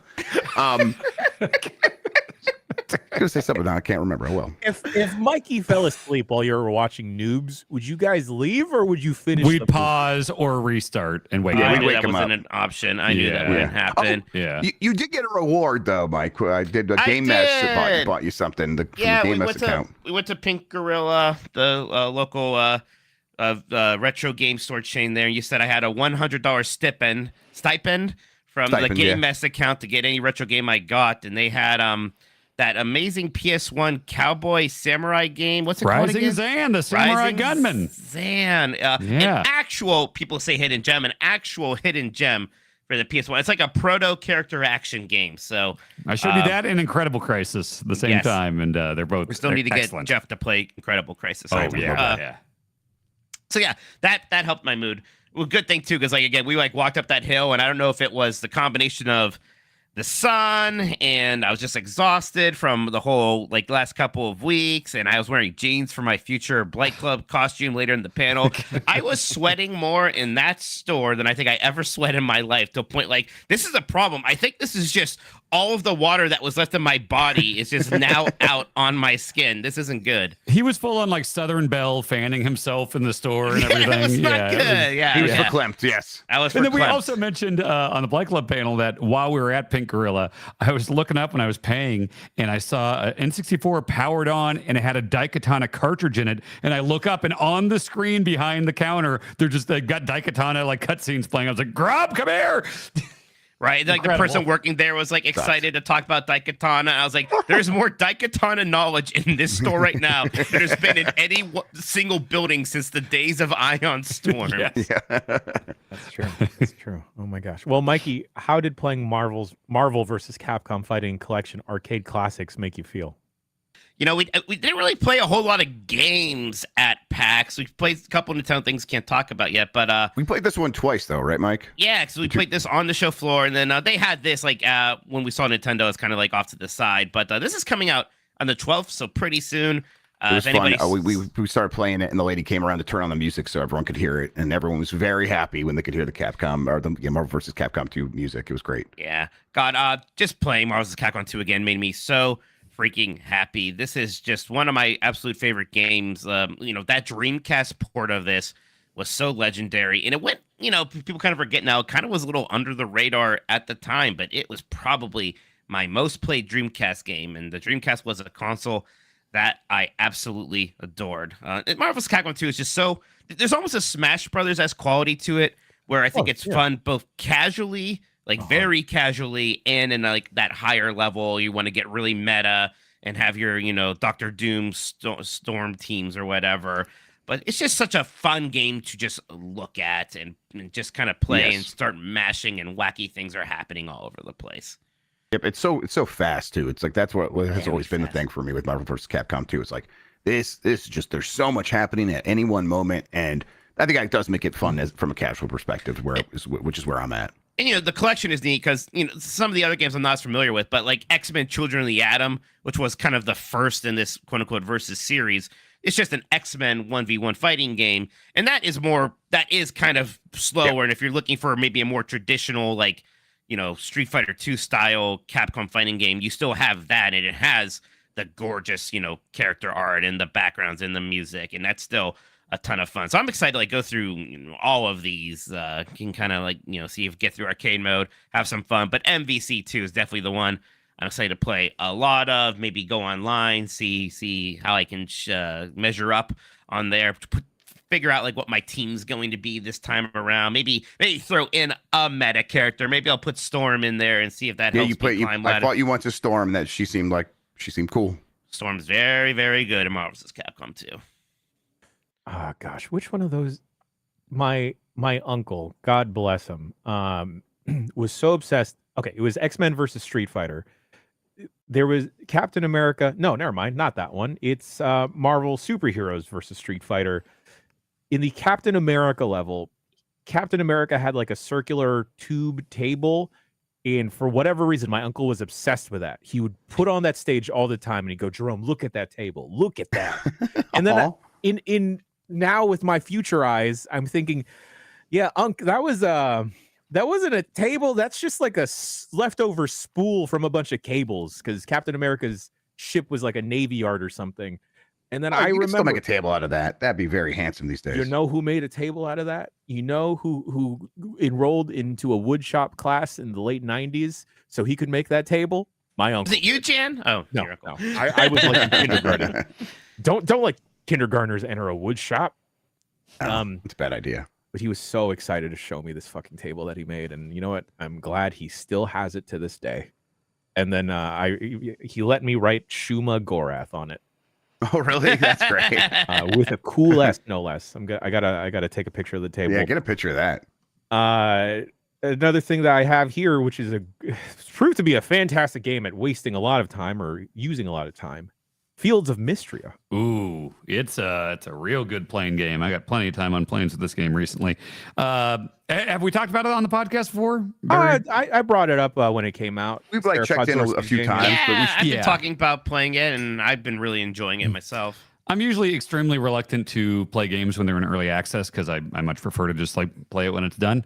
But I heard that this one had a good 40 hours of content from early access, and sure enough, I'm many hours into it at this point, and it doesn't feel like in progress. It feels like, you know, this is a fully fledged like Stardew-like. It is so Stardew-like. That like I guess I don't want to criticize because Stardew was also Harvest Moon, you know, so I guess it's just one of these games. But I've many times wanted to go back to Stardew because I know they added a ton since I played it at launch, but I never did just because it's like, oh man, I'd have to start over again, start a whole new farm and everything. For some reason with this one, I think the time was right. It's been long enough since Stardew. And it's got just enough quality of life stuff, you know, not having to fill your watering can every day, little check marks to tell you if you've already donated to the museum. I don't know if this is stuff that Stardew has added in the time since it came out, but yeah, it's all to say it's a great Steam Deck game. I'm sure it's coming to Switch at some point. Probably when it's 1.0, yeah. Yeah, it's technically early access right now. It doesn't feel very early access-y, no. but it is. Yeah. It's but if anyone's reluctant because of the early access nature, I wouldn't be because I've greatly been enjoying it so far. Yeah, does it have any multiplayer hooks yet? Is it not that I've seen? Okay, all right. No. Which I've been curious about that. Like, you know, Stardew didn't have multiplayer at launch, and like I know they added it, but like I'm so bad about going back to games. I play them when they come out, and then I'm done with them. I'm sure Stardew multiplayer is fun. Well, Agricultural Week will come up after Infrastructure Week. Ooh, so I think maybe we could work in Stardew into Infrastructure Week. Yeah, you're building buildings and stuff like that. Yeah, for sure. You're building relationships in Stardew. There it is. What is the definition of infrastructure? I see that word a lot, and I never think about it. Infrastructure. Yeah, what's that mean, though? Infrastructure. It's the things that hold structures together. INFRASTRUCTURE, infrastructure. What does it mean? It's the foundational structures that hold everything else together. So roads, bridges, things like that. Oh, so like transportation stuff. Well, not just transportation, but like buildings, sewers, city planning. Oh, yeah, boring stuff. Okay. SimCity stuff. SimCity's cool. Okay, all right. Like, yeah, we are more efficient if we have a road going from point A to point B. Oh, okay, that's probably important. Maybe we could even do like a ticket to ride for Infrastructure Week. Oh, that'd be fun. I like ticket to ride. That was can we do it on tabletop simulator so I can get my VR headset and knock the table over? Okay. Only if you promise not to do that, Grub. I take Ticket to Ride very seriously. Okay, my bad. I'm going to take it for a ride. There's the connection. There you go. Thank you. Dan, you've also you were gone from the pod, so you couldn't talk about it then, but you checked out Metal Gear Solid Delta. I did, and I'll leave my long thoughts for if you look on GameSpot.com. Just Google Metal Gear Delta impressions, GameSpot. There's also a video version as well that I narrate. Should be the exact same content. I mean, you guys know how I feel about Metal Gear, and I feel like this is exactly what I wanted from it. It is not trying to do its own take on Snake Eater. It's just saying like, hey, here is that game. We've modernized the controls. We made it look a lot better. Quality of life stuff, like, kind of hot swapping camo without having to go into a menu, things like that. very smart stuff like tool tips for CQC. Like I always loved the CQC system, but I always found myself having to be like, okay, wait, to slit throats, I have to like half hold circle to grab them and then full pressure sensitive press to slit throat, or I have to like, okay, so how do I human chew? Like it's the tool tip stuff helps. Just lots of like little things like that do not change the game. It just makes it more convenient to play, and it looks gorgeous. Plays great. The new controls are fantastic. You can swap your items and weapons and stuff with the D-pad, more like Phantom Pain than it is the old L2 R2 stuff. Oh man, I know that it's just using the old like voice lines. There's nothing new. Is there a little bit of a disconnect? Because there is like, I don't know, in my mind, like there is something about that voice acting that is a little PS2-y in a positive way, but does it kind of feel a little bit weird with the super modern graphics? Not at all. I prefer that they did it this way, because remember with Twin Snakes, because the original was like very compressed, they re-recorded everything and like changed some voices outright, like Gray Fox and I think Mei Ling.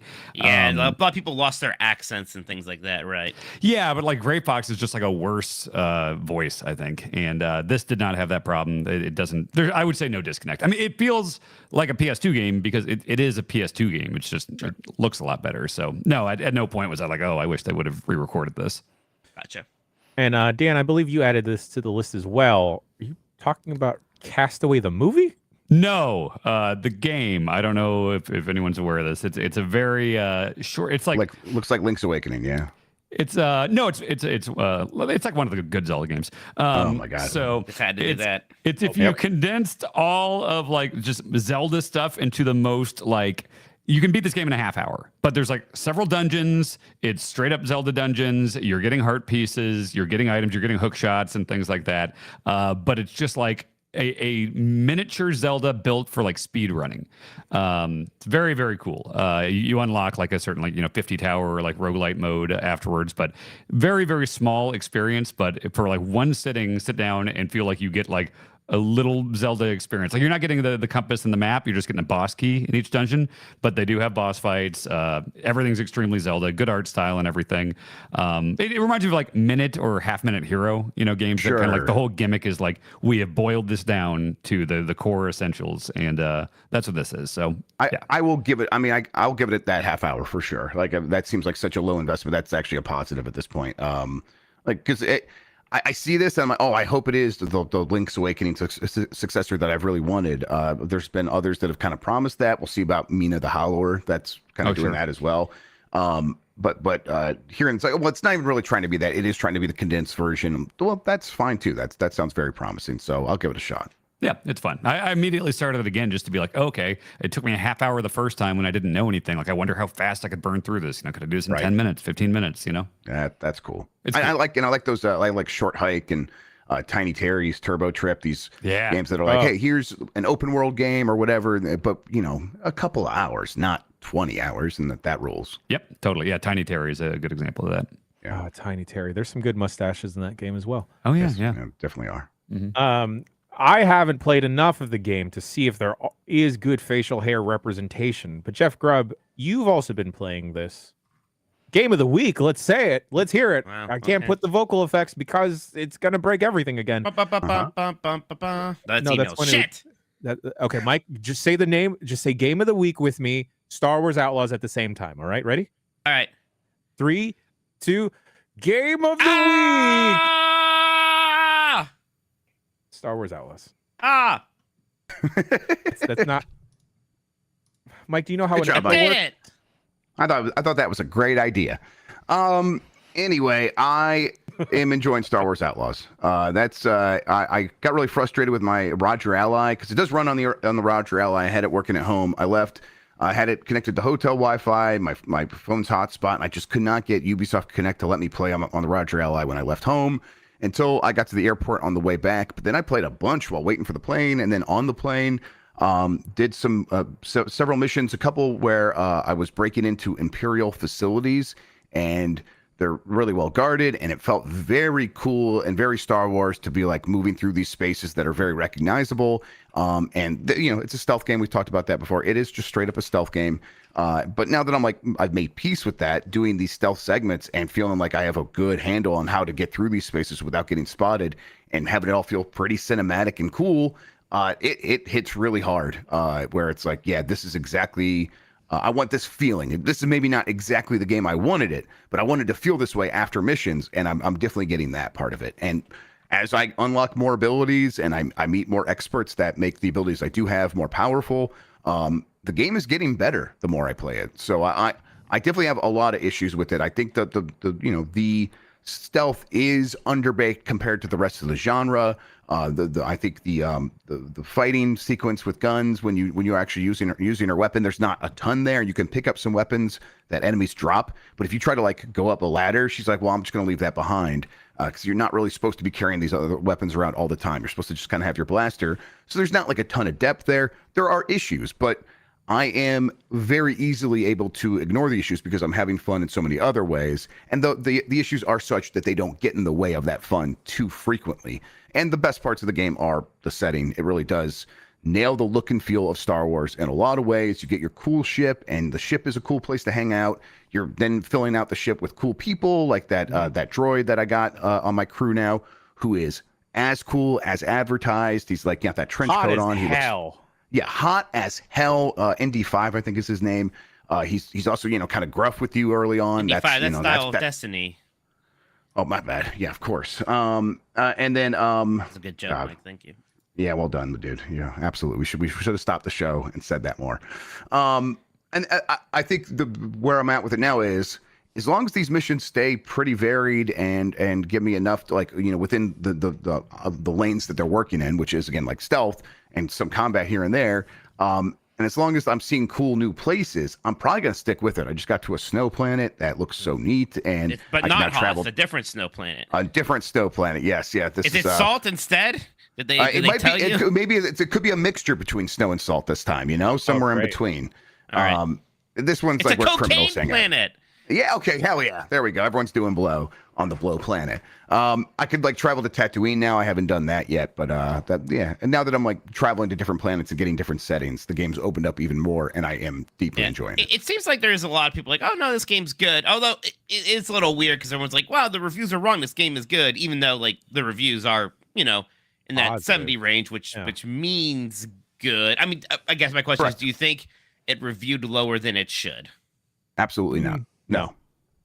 I think this is a fun 7. I really would describe it that way. And I think there's people who are going to play it and be like, none of this is working for me, and the Star Wars stuff only goes so far, and they will bounce off it hard, and that's a bad 7 for them. But for me, it's been a fun, good, solid 7 where it does enough right that it is very easy for me to ignore the things that are maybe subpar, and that stuff is there, and I want to always throw it out there so people are aware. But then I can't help that me personally, as I play the game, I'm enjoying it.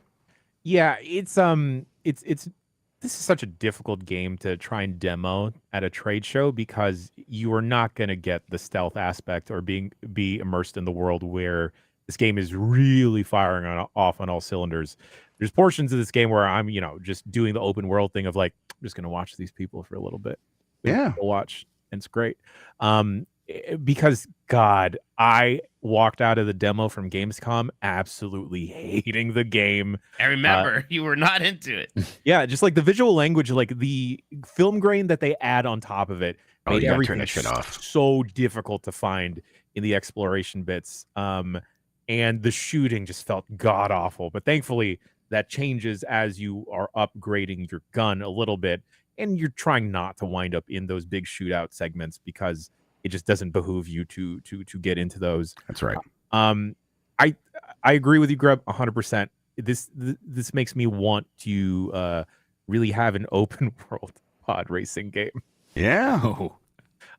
Just let me climb up the pod racing circuit in Tatooine. Let me go and on a by tour. Doing like backdoor deals and stuff and things like that, and stealing stuff.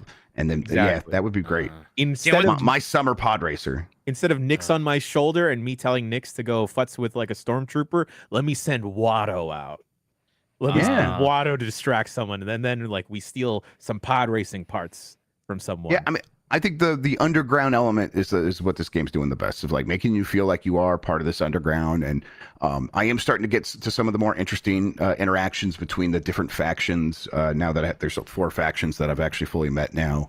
And yeah, it does feel like you are bouncing around as a criminal that these people all kind of need. So that's the only reason they haven't killed you, until like you piss off one enough and they're like, forget it, we're going to kill you. It's a lot of fun. What's Sabalba up to these days? I think about him a lot. He didn't die in the end of episode 1. You know, you think like when Anakin became Darth Vader, he's like, okay, I got a lot of old scores to settle, and he went back to Tatooine. He's like, where's that fucker Sabalba at? He called me Bantha Poodoo or something. I just googled it. He was on the red carpet with Sabrina Carpenter for Noobs. So okay, there you go. So he's doing fine.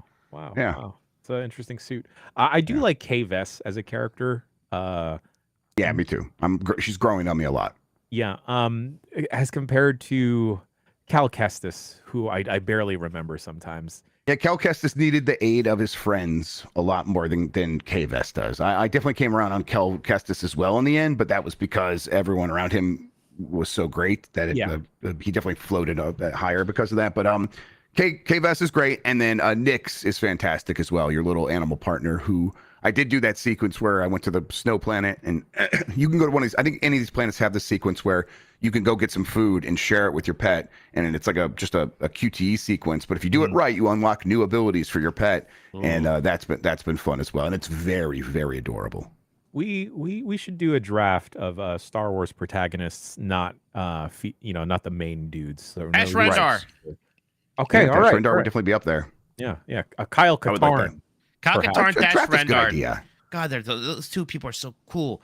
And then Revan, and I like these people. I have to play and beat Knights of the Old Republic first before we can do this. Oh yeah, KOTOR is so good.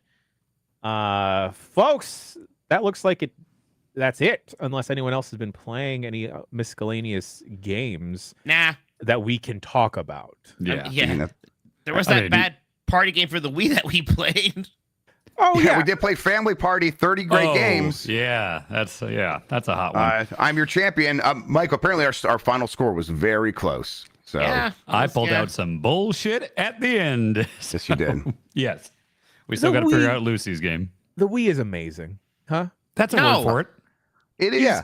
It is a real specimen. Yeah. I tell you what, as somebody who hasn't had to play the Wii in like a decade and suddenly finds myself waggling a bunch again, I do not miss it. I do not miss it whatsoever. What are you doing tomorrow afternoon, Mitch? Oh boy, I'm gonna be alone in the Mitch. Like the night swim of consoles, where many people say that. Yeah, many people are saying that. Put that on a box somewhere, either for Night Swim or the Wii. Where wow, you had this idea, huh? It's great that things can get made. What's incredible is that they had the idea and it worked. Everyone's like, this is great. Made them a ton of money. Yeah. I don't know if Night Swim made the studio a bunch of money, but hey, that person... Probably not Wii money, no. Not Wii money, but what is Wii money? Oh, God, I want Wii money. Someone cut the check. Folks, we're going to take another quick bricky break, and we will be back with Electronic Mails right after this.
Emails. Email from myself to myself, bombcast, giantbomb.com. I'm going to absolutely burn this Go XLR after this. I'm just going to go back to this paper cups and a string. Jen, you saw I did ping you in the open source software is out for the Go XLR now. It has gone to a point, Grub, where I don't even trust the box itself. Yeah, I was wondering if that was the case, because I do think some of these problems that we're having are hardware. The problem I have is if I nudge my Go XLR ever so slightly from its position on the desk, it disconnects. I literally have the same exact problem. Yeah, starts freaking out, saying like, "Oh, you don't have one plugged in. What are we gonna do?" Well, I plugged it back in. It's okay. It's okay. Well, give us 10 minutes to get this thing working again. I'm like, what the fuck? What if we just super glue the port, Grub? That seems like a good idea. I think hey, Mike, I think that's a good idea too. All right, folks, Bombcast. Earlier in the podcast, you said I say everything's a good idea. Yeah, and I said super gluing the port is a good idea. There we go. I think everything's a good idea. There it is. Yeah, it's the vibe that Grub brings. He's very encouraging. Very positive. Let's go. See, look at how much we've grown as friends and family and as a website because of this attitude, Mike. Come on, bud. Come on, get on board. I'm tired. Bombcast@giantbomb.com is the email address to send your emails to. Write in about any and everything. You got a quiz, you got a conundrum, you got a quandary, you got I don't know, you casted us as perhaps the ensemble from the movie Dogma, and you see some similar character traits as to who's who, then let us know. Mike, did you almost popped the voice of God? Yeah, I just was wondering who I am in Dogma now. Yeah, you're Alan Rickman, voice of God. That'd be fun. What? Can I be God? That's Alanis Morissette, isn't it? You could be Alanis Morissette. Please, okay, I like that. Okay, yeah, Alanis Morissette. All right. First email comes from Peter. Peter writes in, "Hi, Bomb Crew. On Sunday, my wife and I started playing It Takes Two." My wife. "We had a blast. Then my dad called, saying he was on his way over. His vibe was weird, and when he got here, he announced that him and Mom were getting divorced. I had to tell someone who understands the irony/coincidence that turned out to be you." Yeah, Thanks, that's fair. Peter. Did they manifest their parents' divorce? No. Do you think that they wrote this email like as soon as the dad left? I bet the second he walked out, they wrote us. Yeah, doing it on their phone while he was sitting there. Yeah. I've had a lot of those moments where like you're kind of just like looking out, just thinking like, how is this happening? And then I just write the Bombcast email address to try and quantify that existential dread. What's the ideal age for your parents to be divorced? Because 4, that's how old I was, and I don't 4, remember. Yeah, that seems like a rough time, actually. I don't remember it. Yeah. Yeah, that's mine was I just went to call 18 or 19. So I'd rather it happen then than when I was starting high school for sure. Well, yeah, especially if you're away at college. Like, were you away? Like, were you living? I went away and then I came back. So then it was still for a little bit. No, there was definitely a bit of time where it was like this. All right, you were going with dad and the other brother's going with mom. I was like, oh, okay. Guess I'll just do that for a little bit then. I was so young and my parents are so different that it is fucking weird to me to picture them even ever dating. In the first they are so different. It's like, how the fuck were you guys married? Yeah. So yeah, young is good. Younger is better. All right. There you go. Yeah. So everyone loves our relationship advice. So there you go, folks. We will not be celebrating divorce week. Okay. Oh, come on. Well, there's at least how many other divorce-themed games are there aside from It Takes Two? I've seen couples get mad because of Overcooked. That could be the ones that cause divorces, yeah. Yeah. We need more divorce games. Chibi Robo about divorce. I have Chibi Robo. That little robot's a home wrecker. Oh, I get. Okay, yeah. Home wrecking games could also be factored in. Gundam Breaker. Yeah. Is Catherine like a homewrecker game? Oh yeah, for sure. Okay. Depending on which Catherine you pick, for sure. You pick the hot one who's like a devil, then yeah. There's a third Catherine in that. They made a re-release of that. I don't know what the third Catherine's about. Sir, a third Catherine has hit Mike. Third Catherine. All right. Next email comes from Josh in Ottawa. Hello, Bomb Crew. With Astro releasing this week, what do we think Sony's expectation sales-wise are? Do you think they're underestimating, or do you think they feel they got a huge hit on their hands? If this does well, are we going to get Astro Kart, Astro Party, Astro Tennis, Super Astro World? Thanks, and love you all. Josh from Ottawa. Dan wants Astro Party didn't so even badly. think about all those. Oh, I would love that. And I hope exactly all that happens. That sounds great to me. I think the expectations are high. I hope they're not like crazy high. I hope it's not like 10 million copies. I hope it's like 5 to 7. And even that seems pretty, because we'll look back at like what Ratchet and Clank did. That seems pretty high even for this game.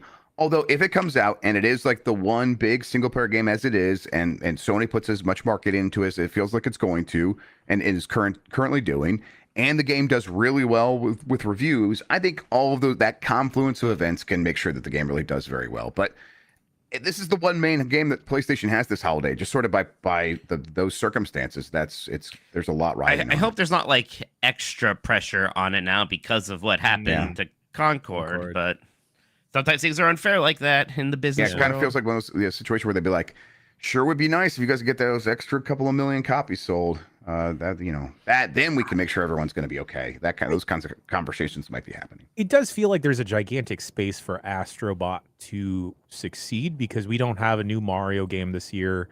There isn't like some type of 3D platformer that's like blowing up the world, and Astrobot has some name recognition with the previous titles, right? I mean, Sony's like never really made a 3D platformer like this, right? Like they've had not like this. Action platformers and Ratchet and Clank and Jack and Daxter, they have plenty of platforming elements. Probably Jack and Daxter 1 is the last time there was one that was such a pure platformer first, and that has obviously been a hot while. I guess I'm curious, like, what is the effect of basically every PS5 came with the predecessor of this, right? So in theory, everybody has a PS5 got to play the last Astro game and hopefully really liked it, and hopefully that kind of turns into itself the best marketing pitch ever for this full-blown sequel now. Yep. Yeah, I was thinking the other day, I'd like to play another Crash Bandicoot, perhaps a Spyro, because that story came out. But maybe I'll just wait for Astro to play like a nice bad idea, right? Yeah. Jesus Christ, what a man! I can't wait. I can't wait. All right, next email is about Mike Minotti and singer-songwriter Jesse J. So last week's show, Jesse J was brought up, and the song Price Tag, which Mike recognized only after humming a few bars of the song. I'm curious, however, did Mike only know about this song because of the Bard and Bellas and their stellar finals performance from Pitch Perfect 1? No shame if this is true, but I feel as though this controversy needs to be called out. Owen from White Bear Lake, Minnesota. I've only ever seen Pitch Perfect 3, which is really weird. There was a whole kind of like spy subplot in that one. It wasn't very good. Involving Mater? No, I don't know what was going on. It was bad. I think it was one of those things where it was like Christmas and like all of our friends wanted to see a Christmas movie, and the movie we wanted to see was sold out. So we saw Pitch Perfect 3 instead. Sure, one of those. I thought you were describing the plot of the movie at first. I'm like, I don't remember Christmas. No, Christmas is not involved. No, I know Price Tag because that was the period of time when I was working at a pizza shop and they just played That's the greatest music Yes. Yeah, so like circa 2011 or 2010 pop hits, I know all of those, Grenade. Original Gamer from Noobs, you'd hear that on the radio all the time. Yeah. Yeah, like I'm very up to speed on anything that was popular 10, 12 years ago. Mike, who do you think is superior, an a cappella group or a... You know what? Never mind. I'm going to ask Dan this. Dan, what the fuck? Who do you think is more superior, an a cappella group or a barbershop quartet? Ooh, I thought when you said both of them, I was just picturing the B Sharps from The Simpsons. Are they not both? No, that's a barbershop quartet. They're not a cappella? I guess Technically, but acapella is like also mimicking instruments, and barbershop quartets don't do that. They are only singing. Right, they're just singing, right? Yeah. Well, I They're guess just singing. Oh, singer acapella is like kinda- the Where in the World is Carmen Sandiego band. That's rockapella, right, right? rockapella. Okay. In that case, I'm glad we found the ground where everyone understood what was happening. I like that Carmen Sandiego theme song a It's lot. a So let's go very with good I'm a theme song. rockapella guy. Go from I think Nashville I to prefer Norway, acapella as from well. there to Zimbabwe, Ohio to Czechoslovakia, and back. And Great show. if a barbershop quartet, perhaps, I don't know, had more updated and up tempo songs, y'all think you could mess with that more than an acapella group? sure. Yeah. I like the barbershop quartet from that was the best part of BioShock Infinite. Was the Definitely was was. the- God They're the only ones knows. doing God Only Knows. yeah, Yeah. God only Yeah, knows that wasn't bad. where I'd be. That was you're right. I mean, the whole intro was the best part of BioShock Yes. Infinite because it seemed like it had a concentrated idea of what it was going to be about at that point, and then multiverse happened. Right.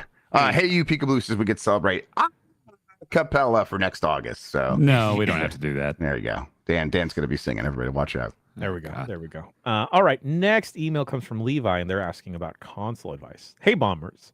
I haven't gotten into the latest console generation yet. Newest is PS4, and I guess technically Switch. I don't have a gaming PC, but I'm planning on getting a new console in time for GTA 6 next year. So my question is, PS5 or Xbox? Aside from a slight preference for the Xbox controller, I don't have strong feelings either way. I'd mostly be playing single player stuff and maybe occasionally sports or party games for couch co-op with the wife and family. Regardless of which I ultimately choose, I'll wait until whatever the next version is released, whether that's PS5 Pro, etc. Thanks in advance for the help. Love from North Carolina, Levi. Well, there will be a PS5 Pro. It doesn't seem like there's going to be any kind of improved Xbox. So if you want the best one, I guess you should go PlayStation. Yeah, that sounds about right. Unless you're like really big on the idea of Game Pass and you look at the list and you like what's on there, because like I think that Game Pass is just a smoother experience than the 90 tiers or whatever on PS5. But yeah, if it wasn't for that, I'd say PS5. Right. If they're looking to play single player games, there's Sony's got a lot of good single player. Yeah. Yeah, and there's been a bunch already released, so you're getting it in at a good time where you'd be able to play those games that are out on PS5. Obviously, some of those were on PS4. You say you're just getting to this generation, so maybe you've played some of those. Maybe that affects things, but I don't know. The safe bet right now feels like PS5. If you end up with an Xbox, make sure you're doing it for Game Pass, as Dan said. Yes. Right. And don't forget, like Xbox games are going on PlayStation now. PlayStation games are not going on Xbox. That's right. True. That's true. That's why I think the safe bet's PlayStation. Yep. Yeah. All right. 2 more emails. This one comes from Adrian. Get a PC. Sorry. Yeah, that's the real answer. Get a PC. Adrian writes in. The Pokemon Trainer Club had a data breach, which allowed someone to hack my account and take control of my Niantic username and lose access to their apps. I lost 8 years of playing Pokemon Go. That's a whole Concord. As well as Monster Hunter Now, etc. as of last week. Niantic sent me to Google. Google sent me to Niantic. Trainer Club washed their hands of it. Niantic's take at this point is start over. It's not that they can't do anything, as they completely restored the account of an influencer earlier this year. They just choose not to. I'm heartbroken. I lost 8 years of playing with friends and family, and connections made all over the world, and now any future plans are pretty much shot. It was something we all look forward to and has been taken away from all of us. I can't bring myself to go back. So 2 questions. 1, why isn't this story about Niantic's policies a bigger thing?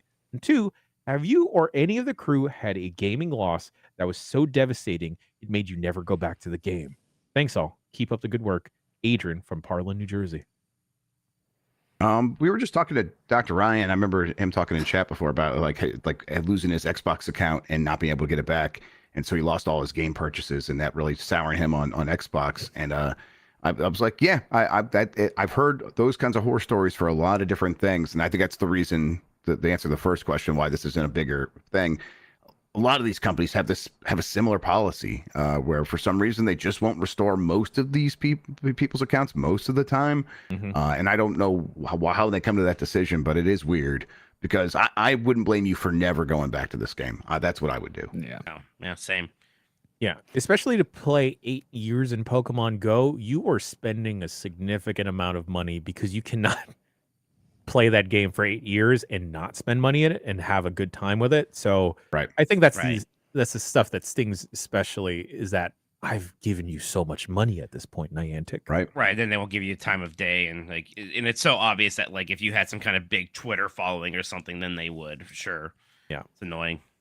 Funny enough, 2 of my instances where I stopped playing a game for a while, one of them is Pokemon related. The original Pokemon Blue, I had my whole group. I caught as many Pokemon as I could. And for whatever reason, I was battling a trainer and I turned off the game, just a hard shut off on the Game Boy Color. And I fired it back up later, an hour later. And it said my save was corrupted. And then all of my Pokemon were gone. Did you have a missing no in your party? Is that why? I did not have a missing no in my party. I was not smart enough to figure that out yet as a child. But all of my Pokemon were gone. That's not good. It was PC Gamer did a story recently about like shutting off computers and games in the middle of like when the save thing pops up where they say never turn off your game to see what would happen. There was a lot of like interesting results. Most of the time, things were fine though. The other side of caution. Oh, the other yes, part, of course, yeah. soured me on the Beautiful Joe franchise and official PlayStation Magazine. I don't know if y'all remember, there was a specific demo disc that if you played Beautiful Joe, either 1 or 2, for whatever reason, it bricked or corrupted every save on your memory card. Yeah, I remember that. Wow. And I remember having a fun time with that demo. It's like, oh, I'm totally going to pick up Beautiful Joe. Thank you, OPM, for giving me this demo disc like you do every single month. This is great. And then I restarted my PS2 because I wanted to play something else. And then all of the blocks, the towers I'd collected over the years were all gone. And then I'm like, wait, what happened? What's going on? Oh, man, that's rough. And I opened up my my memory card, and everything, like hours and hours of games, were just now black corrupted squares. And then I stopped buying OPM. Yeah. And I was like, I can't do this anymore, guys. Game-specific one that I had was Darksiders 2 on the Wii U. There was some bug when it launched, and I got like 10 hours in, and it bugged out, corrupted my save, and I was like, nah, I thought that game was fine, but not enough to restart all that stuff. The bigger one was in college. I went home for like a winter break or something, and I brought my GameCube with me because I was working on something. And so, like, obviously, all of my game saves for the GameCube were on this memory card. And I went back home or back to college, which it's only like a 40-minute drive from Johns County to Lawrence, but I didn't want to drive all the way out for that. And so I got a hold of Kayla, my sister. And I was like, hey, Kayla, can you find my GameCube memory card and mail it to me in Lawrence? She's like, yeah, no problem. Get a letter, about a week later. It's just a standard ass paper envelope with just a hole in the corner and nothing in the envelope. And I'm like, oh, there's all of my GameCube saves are gone. No. Excellent. Yeah, that was a fun one. Yeah. Ideal envelope, maybe not the ideal way to send one of those things. Yeah. Kayla's not a male teacher, Right, of course. So, yeah, it's not really her thing. Yeah. I never would accuse her of being one. Yeah. Yeah. I also, in the past couple of years, I talk about this one during some quick looks, but I just have terrible luck with saves. Stuff getting corrupted or stuff getting restarted. I don't know if it's just me. And the answer is I'm not the problem. So fix your games, everyone. Jesus Christ. Next, we have a trifecta. Travis from Fargo writes in 3 emails, 3 quick questions. I'm going to ask them right now. With Halloween just around the corner, what do you think is this year's big costume? And how about group costumes? Wolverine's coming back in a big way this year, I think. Okay. Deadpool's been done a lot recently, all right. But like now that the Wolverine costume was in the Wolverine movie, we're gonna see a lot of yellow and blue, I think. The group costume, you guys want to tell about the chained people at the restaurant? Oh, yeah. That's what? It was confusing, but I think Mike, or was it you, grabbed the crack the code? Yeah. Well, we saw there was a couple that came in, and they were just like chained together, And, we were talking, is this a sex thing? Is this, well, because somebody else came in too, not necessarily with the group, with a shirt that just said BDSM on it. And so I'm thinking, like, is there like a sex fetish convention happening at the same time as PAX, in Seattle?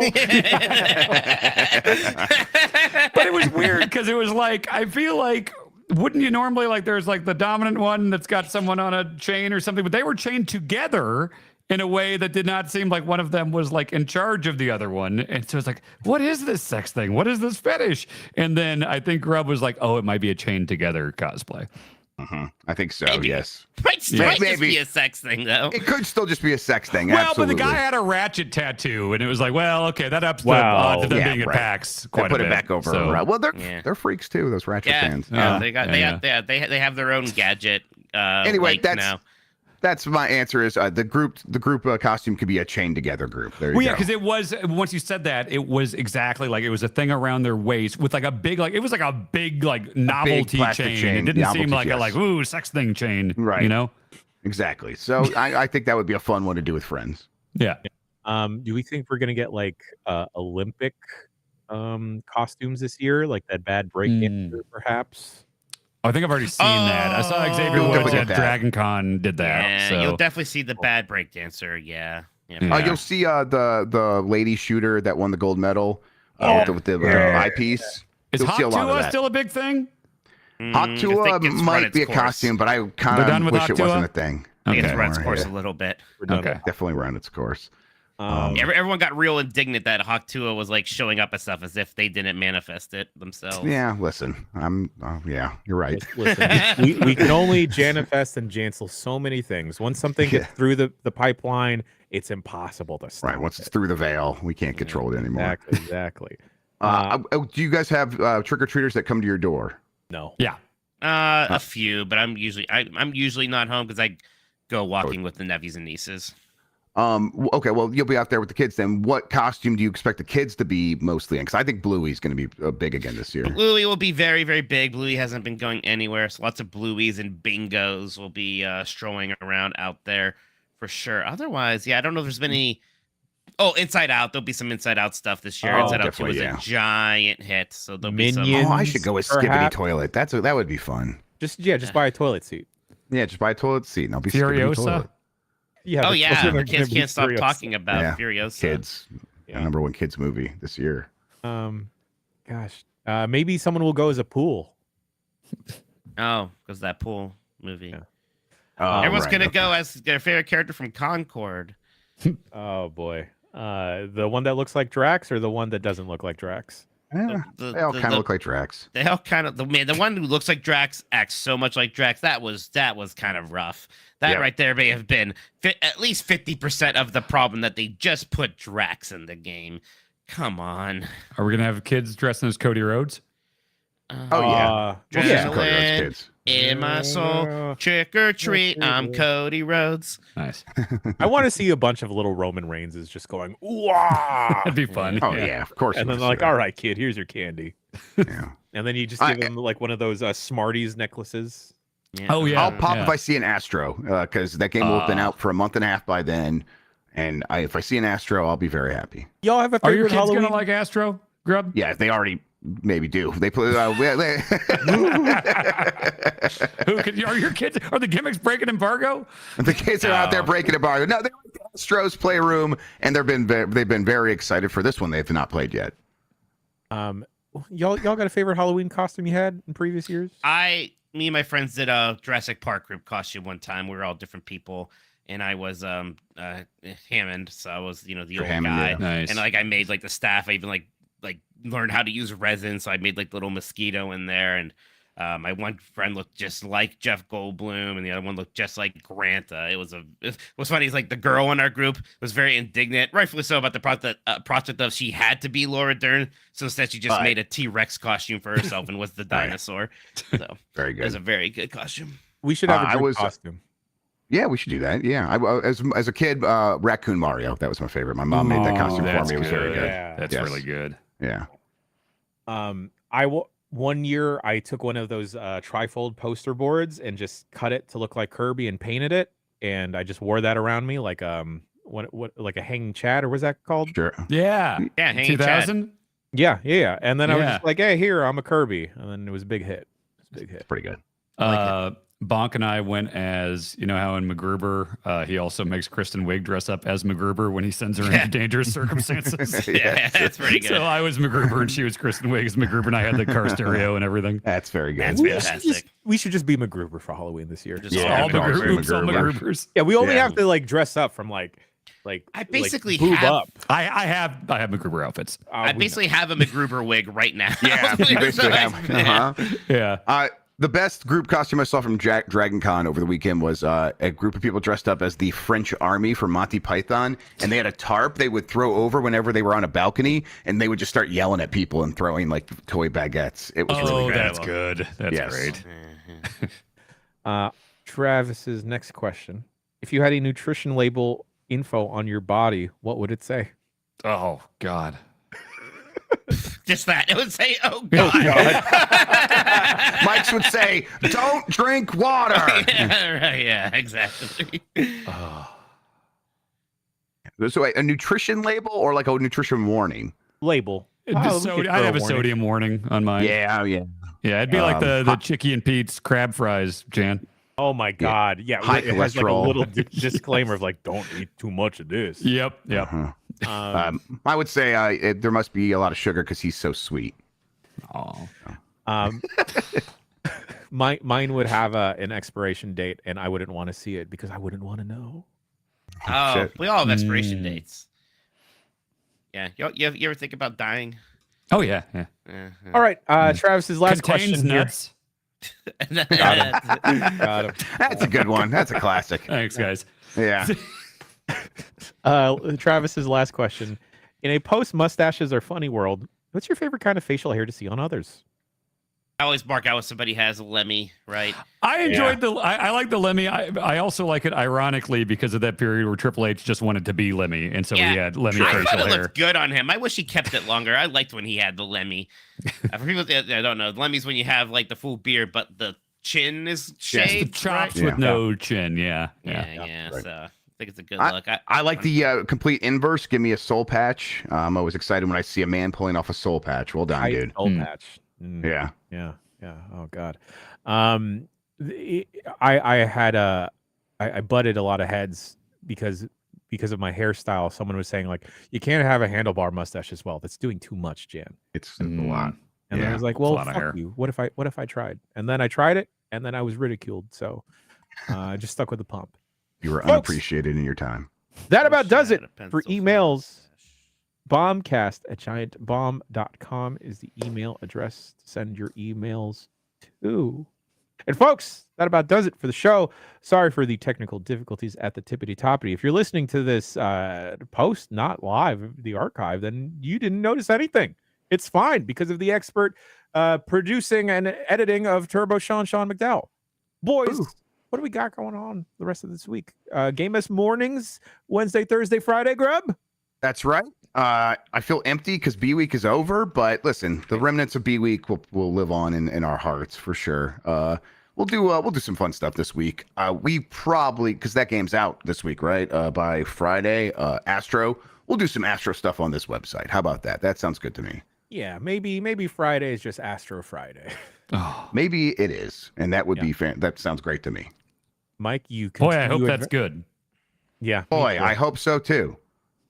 Mike, you're blinking, you're closing your eyes right now. Maybe because you're a little tie, but I am so tired. It hit I'm about half pretty an hour shocked. ago. It hit me like a wall. Like, I thought I got a full night's of sleep and everything. Like that'll be enough to rejuvenate me from the last 2 weeks. Nope, I need to go. I'm gonna get my work done over at gamesbeat.com, which everybody should go check out. And then I need a rest. Imran Khan's gamesbeat.com. Imran Khan, welcome Imran Khan to gamesbeat.com. That kind of rhymes. That's fun. Better rest up for Blight Club. Because that is tomorrow. Mike continues his adventures in Alone in the Mitch, possibly the best show title. It's a smart one.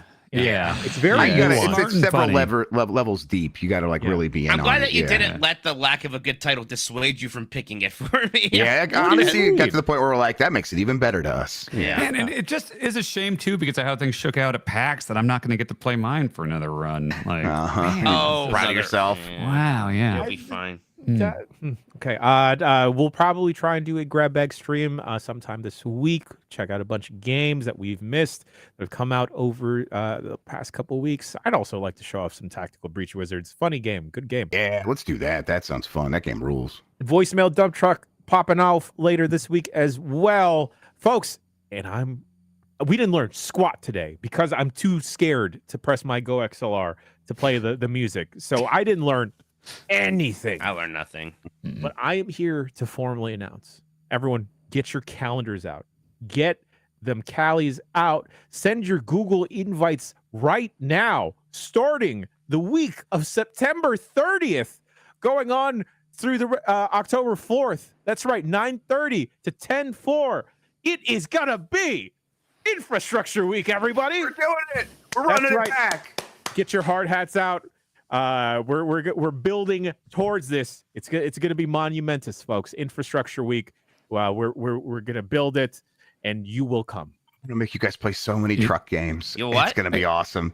I've long been a proponent for the importance of infrastructure, so I'm glad we'll be able to shine a light on this issue. For many hours now. Big Yes. infrastructure guy, yeah. You're big into civil engineering. You like. I knowing where love the and know pipes what go. that is too. Did you guys have to make a balsa wood bridge in middle school? I think I did. Yeah. I crushed that. I set a new school record with my balsa wood. All right. Number one balsa wood boy. Folks, so many. Balsa wood boys are so back. Let's fucking go. It's balsa wood boy summer. Do a stream where you make a balsa wood bridge. Oh, sure. Do it. You can do that. That is going to happen during Infrastructure Week, gentlemen. Wow. A competition. Yes. We're God. We all get kits. Okay. I've got a document camera. All right. I'm going to say this now. In February, we're going to have Science Week. Oh, okay. Oh yeah. Can I play? Plan ahead. We're going to do the whole egg drop thing off of a roof. Yeah. Okay. I want to find those old interactive Magic School Bus CD-ROMs that I used to play. Yeah. That taught me about minerals and the planets. I'm going to stream Encarta. Yeah, I would love that. Can we get Encarta 95 running? Yeah, 100%. That would be incredible. Infrastructure Week. We're going to get into trucks. We're going to build a theme park. I'm going to make everyone play Minecraft again. We're going to play Skyblock because I've been dying to do that. We could play Jenga again, huh? Sure, yeah.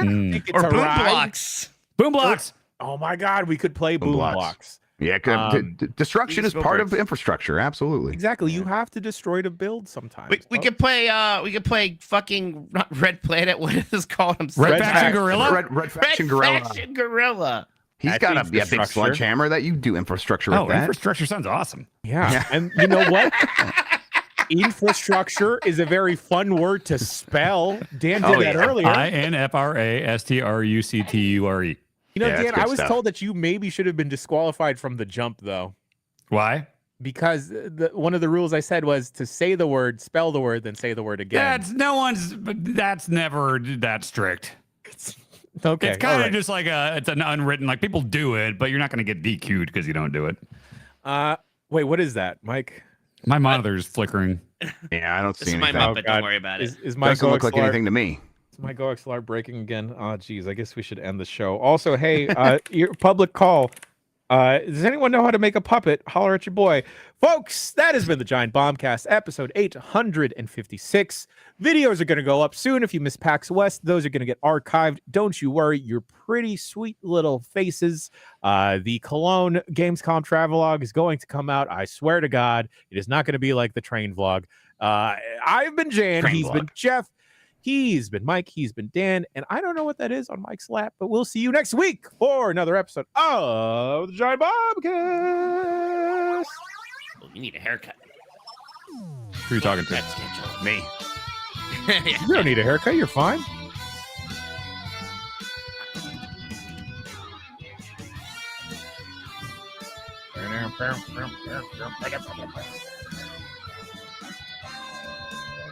That's right, Sean. It's a race. I have a Pink Gorilla video. I'll edit that too. We can all race. No. See, this is why I introduced the meta of not editing a travelogue and me just showing clips. Yeah, that's not bad too. Maybe we can do that. Folks, goodbye.